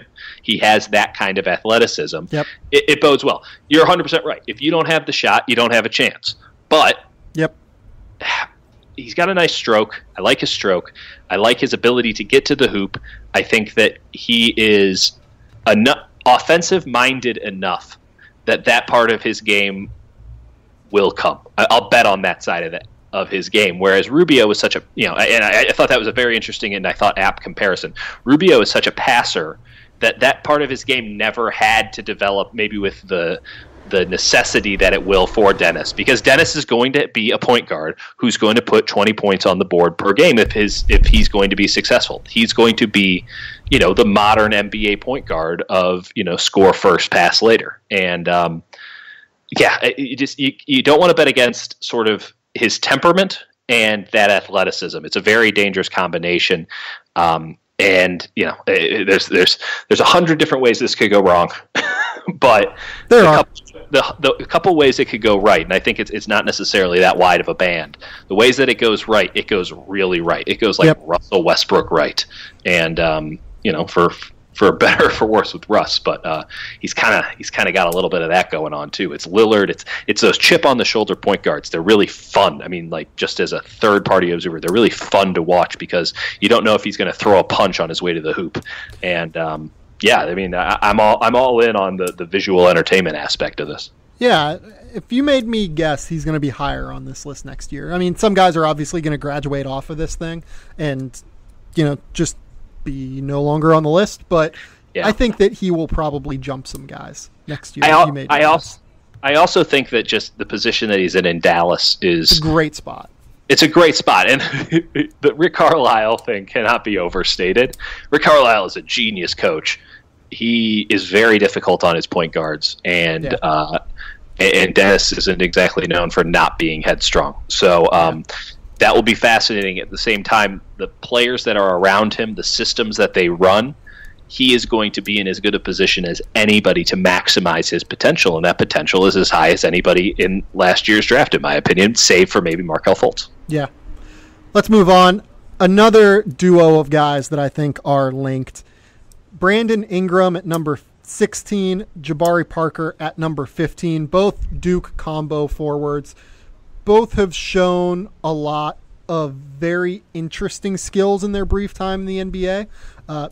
Brandon Ingram, more of an all-around game, tons of length, the ability to create shots a little bit.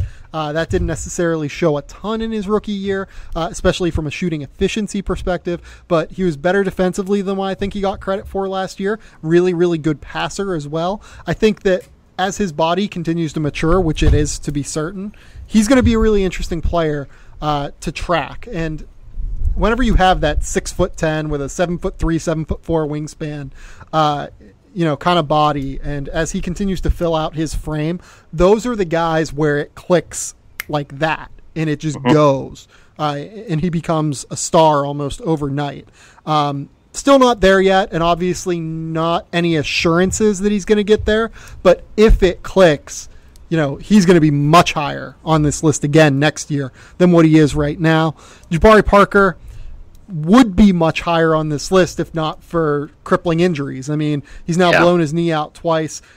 Before he blew his knee out this year, he looked awesome. He had made the leap. He had made the leap in every single way. And, if he hadn't blown out his knee again and had continued averaging, 20 points, 6 rebounds, 3 assists per game, he'd be in the top 5 on this list. I think, he would probably be number 6 for me. Yeah. That's fair. That's fair. So, that's the kind of skill you're talking about, but the injuries really do knock it back some, because if you were trying to consummate a trade for Jabari Parker right now, how do you value him? Like, can you really feel comfortable and confident in him as a centerpiece of a trade for a star? Not as a centerpiece. It will be interesting. I mean, Jabari coming into the league, it was him and Andrew Wiggins, obviously, as kind of the 1-2 of that class. And Wiggins has remained a 3 in Minnesota, and the Bucks almost immediately moved Parker because he's a little bit heavier and he's gotten heavier since to the 4, and I think it's such an interesting choice because I think that it's hard to say. We'll get to Wiggins later, but I think that choice was very beneficial for Parker because it was and shocking that the Bucks would see the next the next thing coming and get ahead of the curve. Yeah. But he was better than Wiggins this year when he was on the floor. Yeah, no, he was. I mean, it's just you can't be. I don't know where that athleticism is going to come from if he's going to have that coming back. That's not a massive part of his game because of that position change. Because he plays the 4, he's more of a. It's important. Don't get me wrong, but it's not as vital as it is perhaps for Wiggins. Where I will say it's important though is that he needs a certain baseline of athleticism to be even, a deterrent in the smallest way defensively. I think that was a place where he actually took a small leap this year. He was slightly better defensively than what I expected of him this year. Maybe part of that is just him being comfortable in Milwaukee's scheme and, being able to just kind of make the right plays and kind of lean his guys into the help a lot. But he was a little bit better. He was a little bit more aware defensively than what I thought this year. Yeah, no, it is sad. It might be one of those situations where it's a what if, but in that system, given how the Bucks have used him, the big leap that he made was that he started being a 36% 3-point shooter. I mean that was a big part of it. Yep. He shot 3 more 3-pointers per game, and he knocked it down at an 11% better clip. It and really if that opened continues, up the rest of his game, and it opened up the offense for the Bucks. And so if he can come back and just get to where he was at, and that might be a big ask. But if he could just get back to where he was at, even if he doesn't have that put it on the floor and get to the rack potential, which I don't know if I ever really viewed him as that kind of a guy, but just the ability to get to spots and knock down a damn shot and play a little pick and pop off the side, that's a really, really dangerous player as a 4-out power forward. And I just hope he can get back there. I don't know. His ceiling might have dropped down a little bit based on this injury. It might have. It might not have. But it could have, and that's sad because he had the potential to be a, sort of a perennial all-star. But like if you remember him in high school, he was unbelievable in high school. I remember him vividly. He was one of the many players since LeBron who was called the next LeBron, right? And it's easy to see why. 6'8", 235, 240 pounds in high school immediately. Had that same just monster demeanor. The same kind of dominant threat in transition that LeBron was immediately. He was a monster. Yeah. And same skill level, could really just immediately have that impact against just, high school players that couldn't do anything to stop him.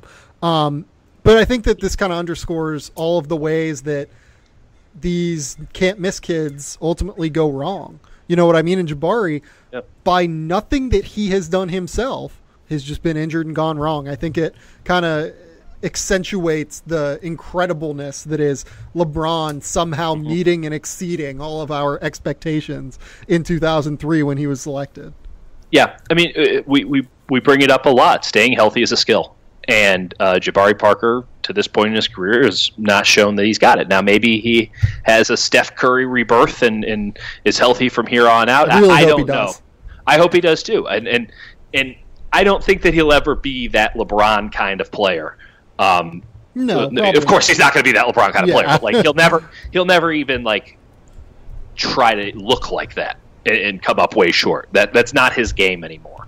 But his game is. He could be hyper elite at his section, his specific role at his position. Honestly, it's tough. Right now, I think he's a little too low on this list. I would still not make him the centerpiece of a trade.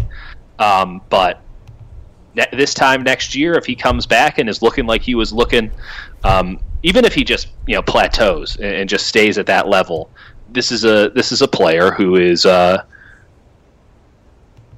who's one of the better young players in the NBA, no question about it, and really has a chance. If he takes it another level, he has a chance to be one of the top 5 players under 23. Though he does turn 23 in March.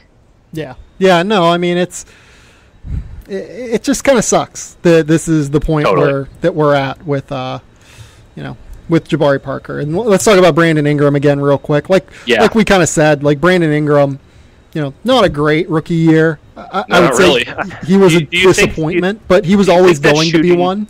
Do you think that shooting 29% from three-point land is a disappointment for a guy who shoots that many threes? I think it is.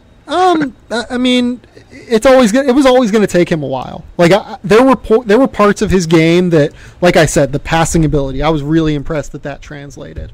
The defensive ability out on the perimeter, I was impressed that translated.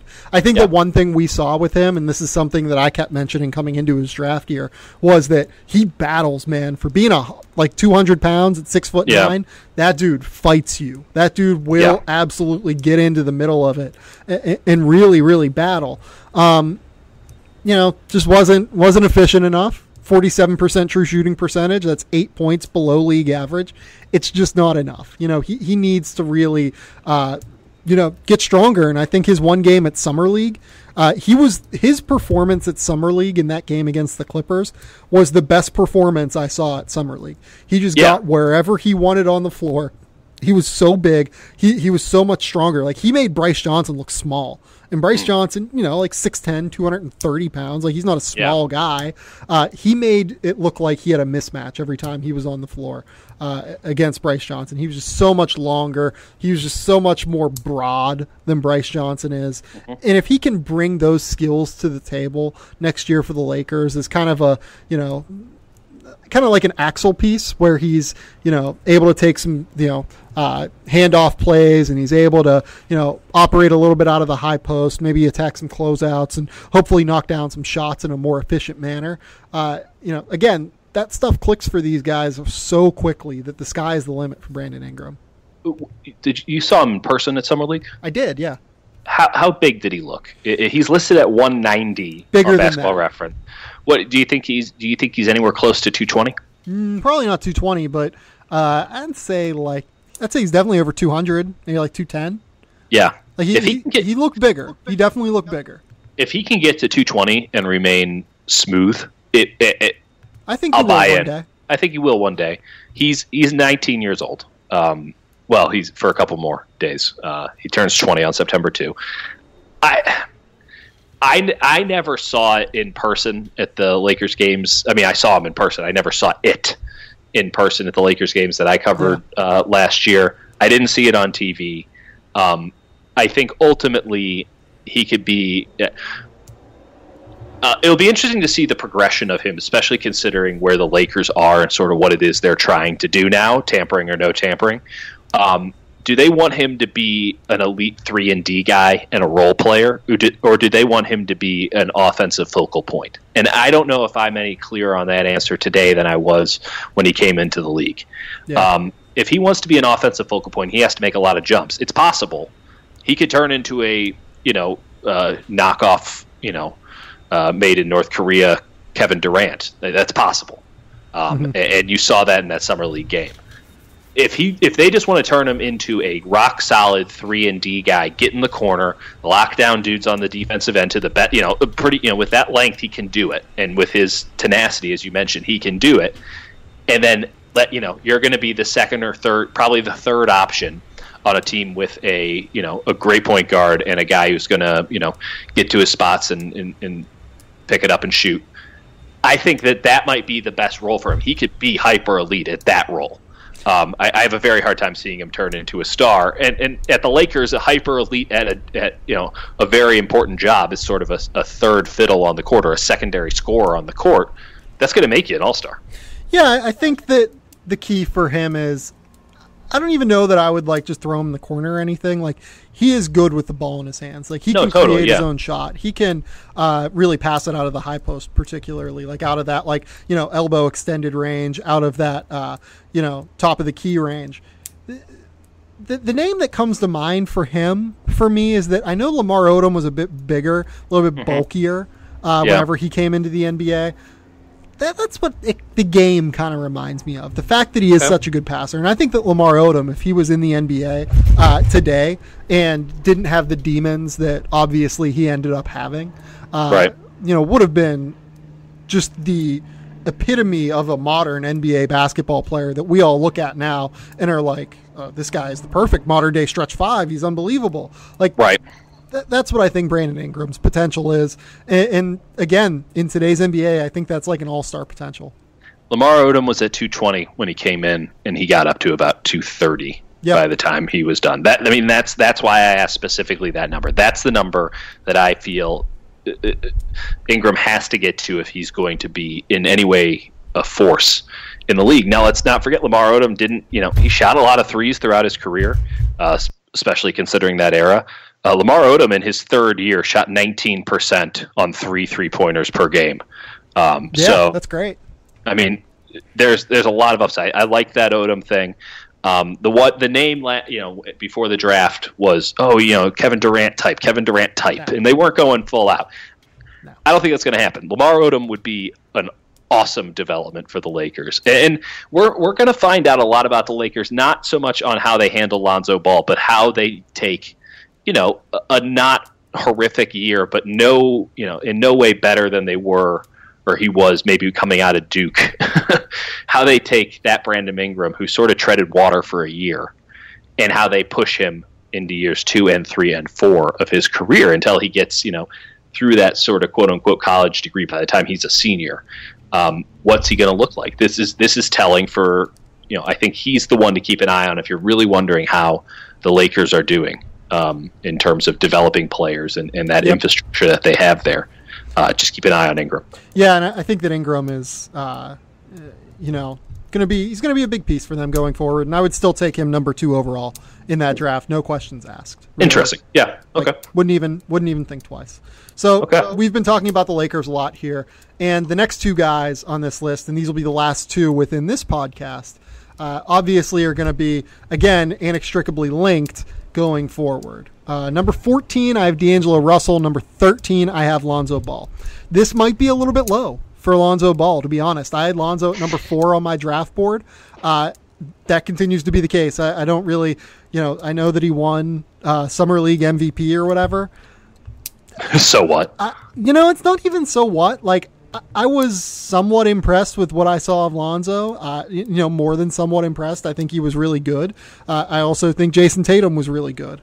I also don't think that's the best setting to evaluate Josh Jackson because it accentuates the best and worst part of his games. So True.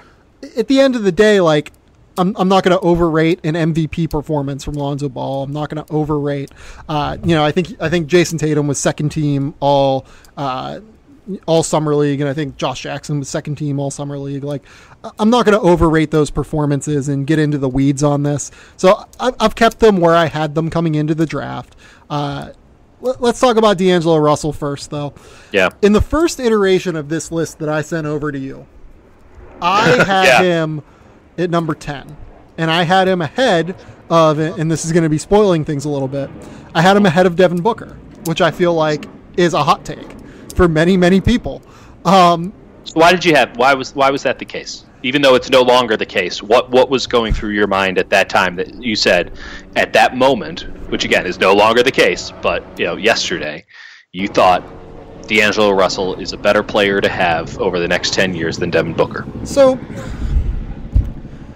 from a ceiling perspective, I think D'Angelo Russell has a higher ceiling than Devin Booker.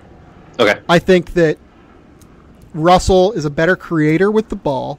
Mm-hmm. I think that him defending point guards and being able to defend some twos, maybe even moving down to defend some threes, it makes him more hideable defensively than where you can hide Devin Booker.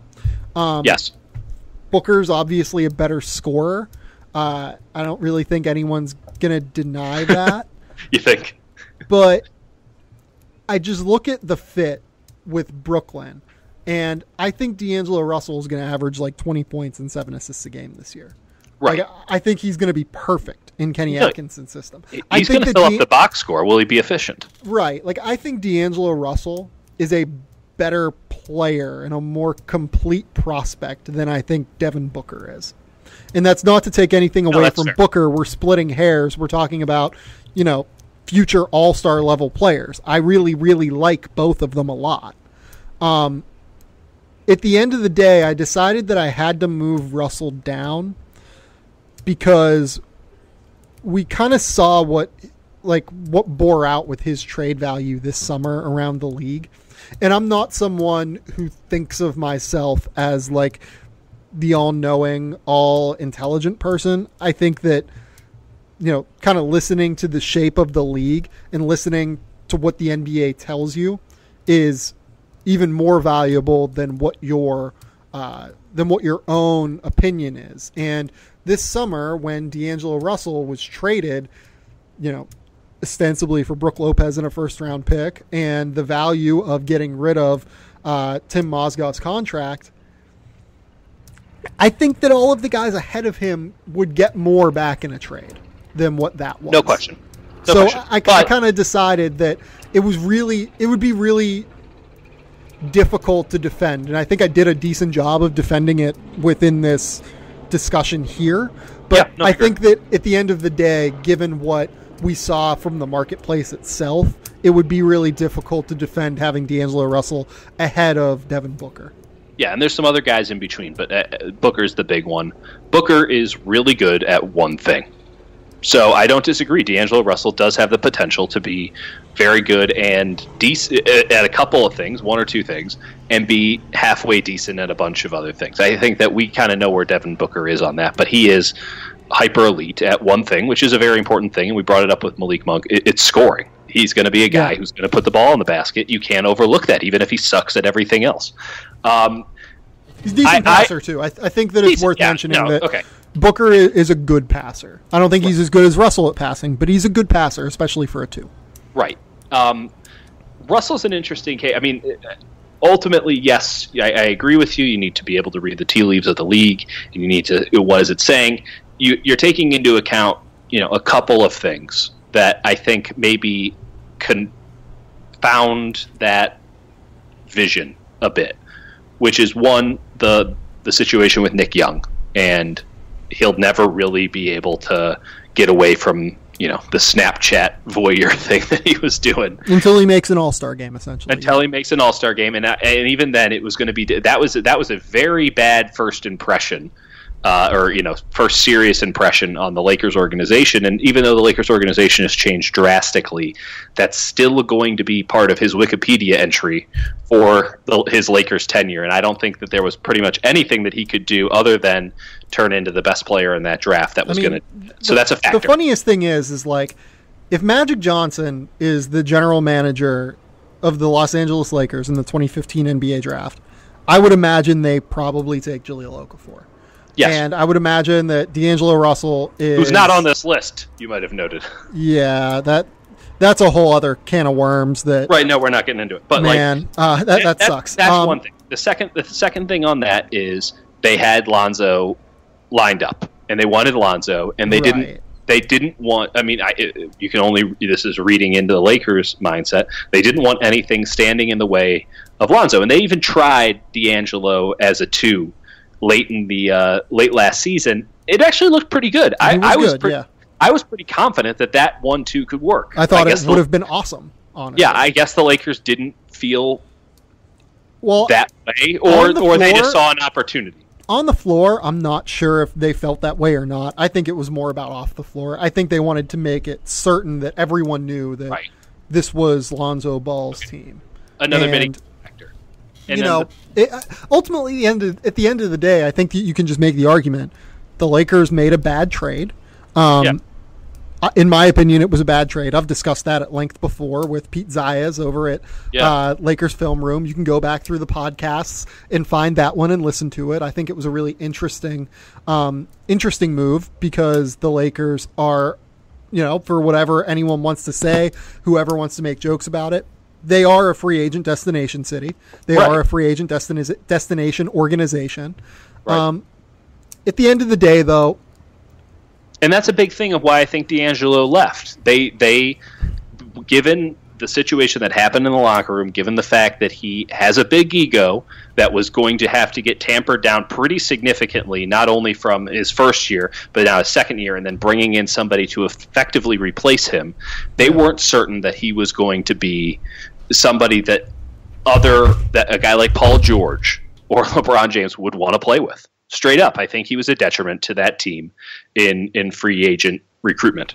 And that's very all three of those things together, and Timothy Mozgov's terrible contract and some bad decision making led to this trade. So I don't want to put too much credence into Lakers traded him away. We have to read into that a little bit. I think that there's a lot of stuff going on, and while you shouldn't totally discount it, it isn't as cut and dry as maybe some other people would like to make it out. Right. At the same time, this is a guy who I think is going to flourish in Brooklyn. He's exactly what that team needs. I'm not 100% sure what exactly they're doing given the Crab situation, but it was a weird deal. But yeah. That was weird, and that's a whole other kettle of fish. But or crab. But it's so bad. It's so bad. Thanks, Davos.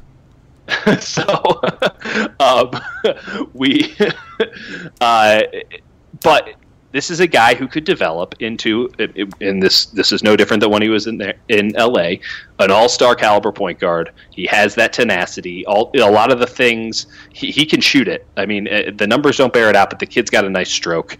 It's all shot selection with the numbers. He can shoot it. Right, and playing on a bad team with a lot of confidence, it's not going to lend itself to looking too good in the box score. And ultimately, he's the man. He gets an opportunity to really be the man without 100 second guessing. He was never going to be the man for the Los Angeles Lakers. He's not good enough to follow in the footsteps of Kobe Bryant. Period. Full stop. That's just too much. Yeah, but if that's the standard, then everyone is not going to be able to do that. You're going to be able to find 12 players in the history of the NBA. But D'Angelo Russell's not going to be a role player. I mean, it's just. But that's my point, though. Like, if the standard is living up to Kobe, it's an impossible standard. No, that is absolutely an impossible standard, and so it comes down to a guy like, okay, Brandon Ingram. Does he want to live up to that? Is that his temperament? Is that what he's looking to do? Is he looking to be the next Kobe? Is he somebody who, when you hear that the Lakers are interested in getting Paul George, is going to say that's awesome, or is he a guy who maybe, this is only what I've heard about D'Angelo, is thinking, this is my team, motherfucker. Like, why are you bringing in somebody else? I'm all you need. I mean, we talk about Kyrie Irving wanting to be the man.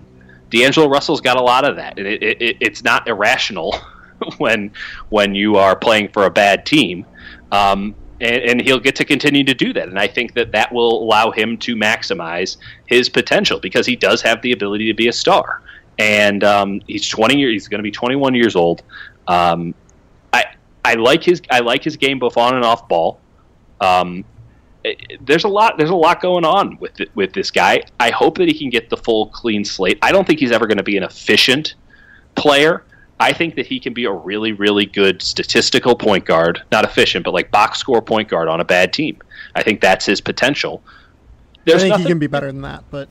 Really? Okay. Where do you I mean, do you think that he turns into a nice two-way point guard? No, I think that he can legitimately be like a top, 5 or 6 point guard in the NBA. It is ceiling. Wow. Like I said, I think he's going to average 20 and 7 this year in Brooklyn.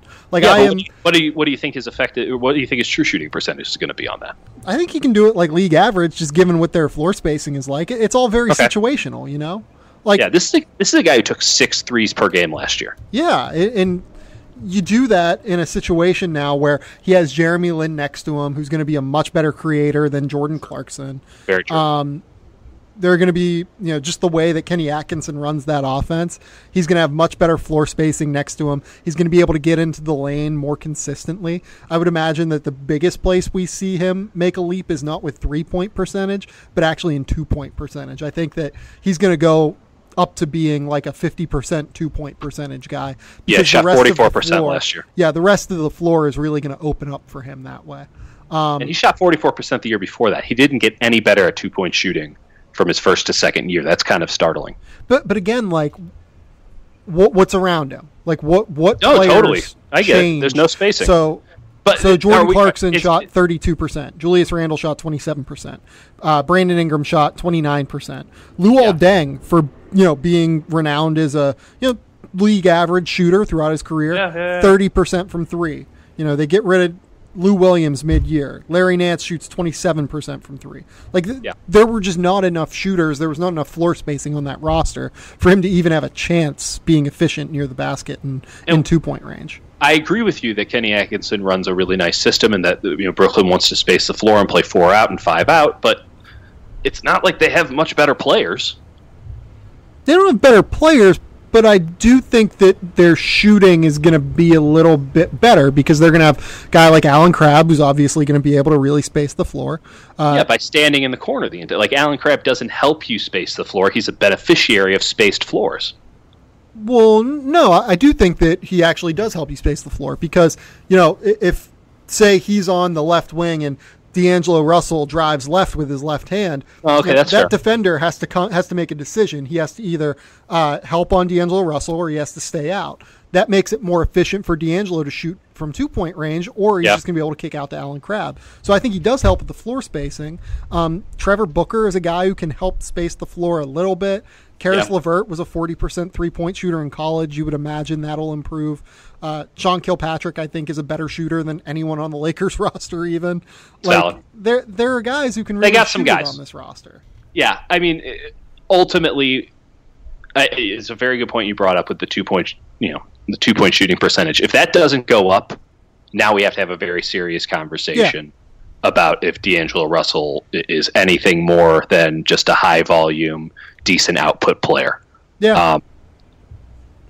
So we'll see. I mean, let's talk about Lonzo here because I think Lonzo is the one that's probably more interesting even. Yeah. Because I would imagine the Lakers would probably have him at number 6 on this list. I would imagine many Lakers fans would have him at number 6 on this list. Might even have him higher than that. We'll get to that. Yeah, they're wrong, but right. But Lonzo, I think, is interesting to end on here in this podcast because there is such a wide variety of opinion on him. I think some people might even have him below Dennis Smith and De'Aaron Fox and those guys. I think everyone would have him in the top 20. But okay, fair, yeah. I've kind of cut the difference here as I always have with Lonzo.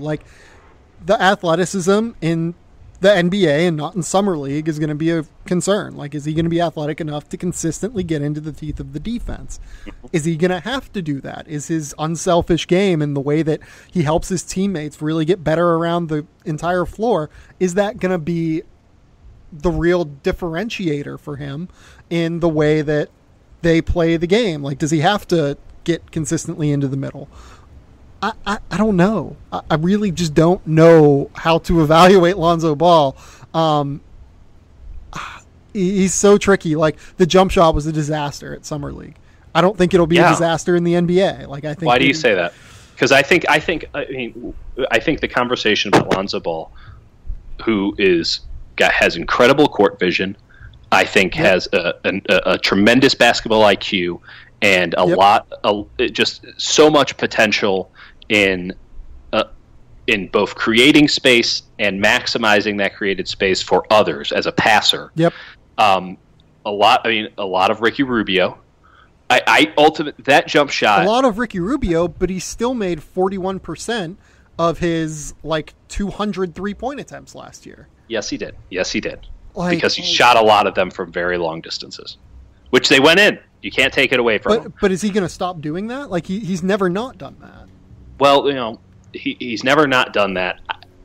NBA, you take that away from him, you check him at half court, and he doesn't necessarily have that athleticism to guarantee that he can get around. I'm worried that he will not unless he gets a tremendous amount of space, and everyone knows that sort of that pullback move that he likes to do so that he can bring it up. It's a right to left crossover on the left side of the floor where he just brings it up, and he gets it off quicker than most players get off any other step backs. That's going to be a weapon for him, full stop.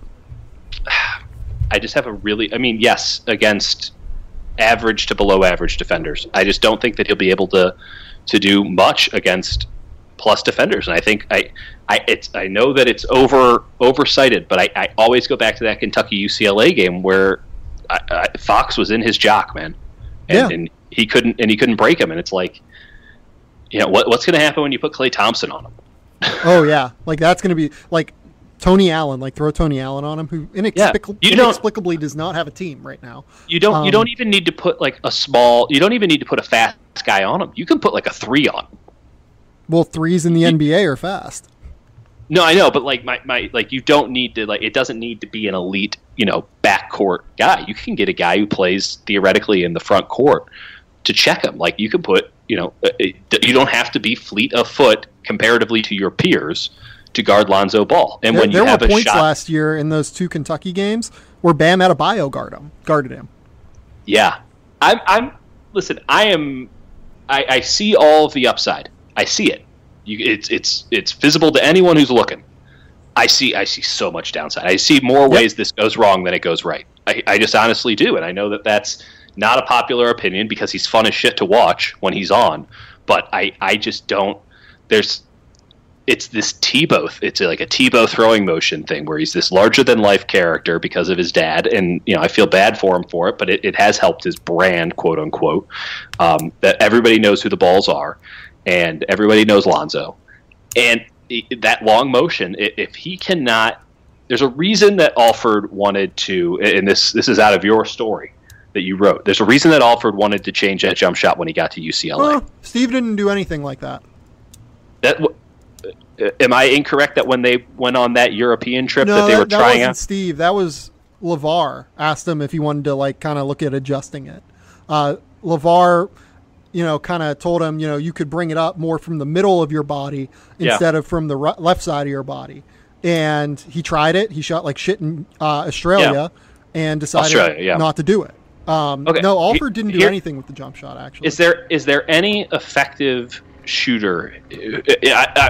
I'm scratching my head. I could be missing a very obvious one here. There are 2 that I can kind of equate to this. So that shoot from the side of their head. Well, it's not necessarily the side of his head because he kind of realigns up in the air. So I talked to one of the best shooting coaches in the NBA, right? And the way that he explained it to me and, the way that I would explain it to others is that Lonzo Ball is a left eye dominant shooter as a right-handed jump shooter. Yes. That's very rare. Like the most obvious example of this is Kevin Martin, is in terms of like funky ass looking jump shot. Mm-hmm. But, Kevin Durant is a left eye dominant shooter. It's really not crazy weird to be an opposite hand to eye dominant shooter. But Kevin Durant is 6 foot or 7 feet tall and shoots from above his head. Like he's almost unblockable. Right. And that's definitely a key here. But Kevin Martin, on the other hand, is, not average positional size. NBA. But Kevin Martin averaged 20 a game one year. Yeah, he did. He did a lot of shots. Also, Kevin Martin also was good, I would say, as a scorer, but didn't have nearly the other tools that Lonzo has, right? Like Kevin Martin averaged over the course of a 4-year stretch, averaged 22 points a game, shooting 38.6% from 3, 45% overall from the field. That's pretty good. Pretty good. That's actually really good over the course of it was a 5-year stretch. I'm sorry. He averaged that over a 5-year stretch. That's awesome. And then you throw in the fact that, Lonzo's just a much better player than what Kevin Martin was in terms of rounding out his overall game. I think that it's workable. The fact that he has been able to knock down shots in the past makes me think he's going to knock down shots in the future. Yeah, I mean, I get it. It's a fair assessment. I just think that he doesn't have enough versatility in that shooting game to be a consistent offensive threat. I think that the book is fairly easy to read on him, and if he doesn't have that jump shot, and I'm not talking about pulling up from 35 and making 30% of them, and that's going to space the floor, sorta, or they're just going to let him shoot all day. I don't know how that goes. I'm talking about they're not going to let him shoot all day. He's going to get guarded. No, but in the sense of if he can only shoot from 35 feet out, how much of that is really threatening a defense? It's that pull it back off the crossover. That if that goes away, he doesn't have a jump shot, and then he turns into Rubio. Which, listen, we've extolled the virtues of Ricky Rubio on this, but right, that's still Ricky Rubio. Like Lonzo Ball is going to be a starting point guard. I have no doubt that he is going to be starting caliber point guard in the NBA. He has too many tools away from his shooting to not be. Yeah, my question is more: are the flaws going to hold him back? The flaws in terms of athleticism, and the flaws in terms of shooting off the dribble, which he can't shoot going to the right off the dribble. Period. Kind of. Yeah, like there's just really not a way to put it. He did it once. Didn't he do it once at UCLA, like a single time? Yeah, like you can Utah in the half court. Yeah, you can make the case that he did it a couple more times in transition. But really, like he did it once against Washington State, going to the right, pulling up, and he really did it from like the middle of the floor more than from the right side of the floor. Yeah. It's going to be tricky. I think it's going to be very, very tricky off the dribble going to his right because he has to bring it all the way back to his left. We'll see. Having said that, though, like the upside is legitimate top 10 player in the NBA. Yes. Like he can be an all NBA level player. And I think the ceiling for Lonzo Ball is higher than the 1, 2, 3, 4, 5, 6, 7. I'd say it's higher than the 8 players ahead of him, 9 players ahead of him, maybe even. Yeah. No, he could be revolutionary. I mean, like legitimately, he could be. But his game has more downside than everyone else above him. And this is other than maybe one player. Maybe.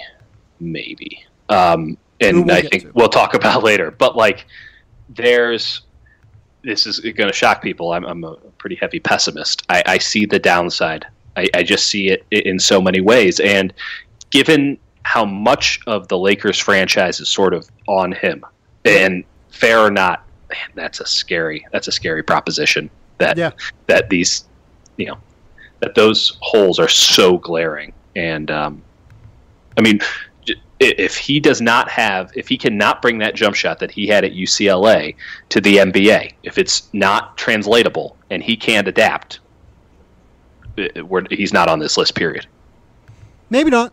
He might not be. I mean, the bottom of this list is pretty bad, but not bad, but like I think that the median point for Lonzo is much higher than it is for Jaylen Brown, basically. Like it's Lonzo's expected value equation is much higher than, a lot of players here, I think. He's a really tough evaluation, and trust me, I did do it all year. I've seen him in person more than I've seen any other prospect in this 2017 NBA draft class, and he's a really, really tough evaluation. There's no doubt about that. Dieter, let's end this podcast here before we get into getting yelled at about why I have Jason Tatum and Josh Jackson ahead of Lonzo Ball. I think it's pretty clear, given by their absence, that they're ahead of Lonzo Ball on this list. Do you have anything you want to plug, anything that you want to note before we get out of here? Yeah, I mean, if you guys are into NFL football, I've been writing some stuff up for The Athletic in the Bay Area on supposed Super Bowl contenders, the Oakland Raiders. Sounds like you're not in on that. Not in on it, not in at all. So, but a lot of other things in the works. I mean, by September 1, I think that I'm going to be able to have like a really clean, efficient bio that I can very easily plug. So here's hoping that prediction comes to pass. But for the time being, man, it's been nice just getting back up to the Bay Area and working on some stuff, but not having to be in the grind of the day-to-day. But I'm looking to get out of that real fast. Please follow Dieter over at Dieter Kurtenbach on Twitter. Please ignore all of my Eclipse tweets from today because they were deliberately terrible. Well, I mean, the most amazing thing was Donald Trump looking up the sun. It was great. No, but it wasn't as good as the moon saying, "Don't talk to me or my adult son ever again." Yeah, no, that's really funny too. It was an all-time bad tweet. I loved it. Oh my God. Please follow The Athletic in all of its forms. The Bay Area, Detroit, Cleveland. We are not up and running yet over at the Field House with The Athletic, but the college football website is going to be up and running very soon. I would imagine at some point you're going to see Dieter writing up on that, given his expertise in college football, or at least I would hope so. One would hope. You want to give me some money? Get at me, Stu Mandel. We will see how that goes. This has been the Game Theory Podcast. Please remember, if you are still listening to this show, to rate, review, and subscribe over at iTunes. We'll be back later on this week with the finality, the top 12 players under 23 in the NBA at this stage. But until next time, we will talk soon. Bye.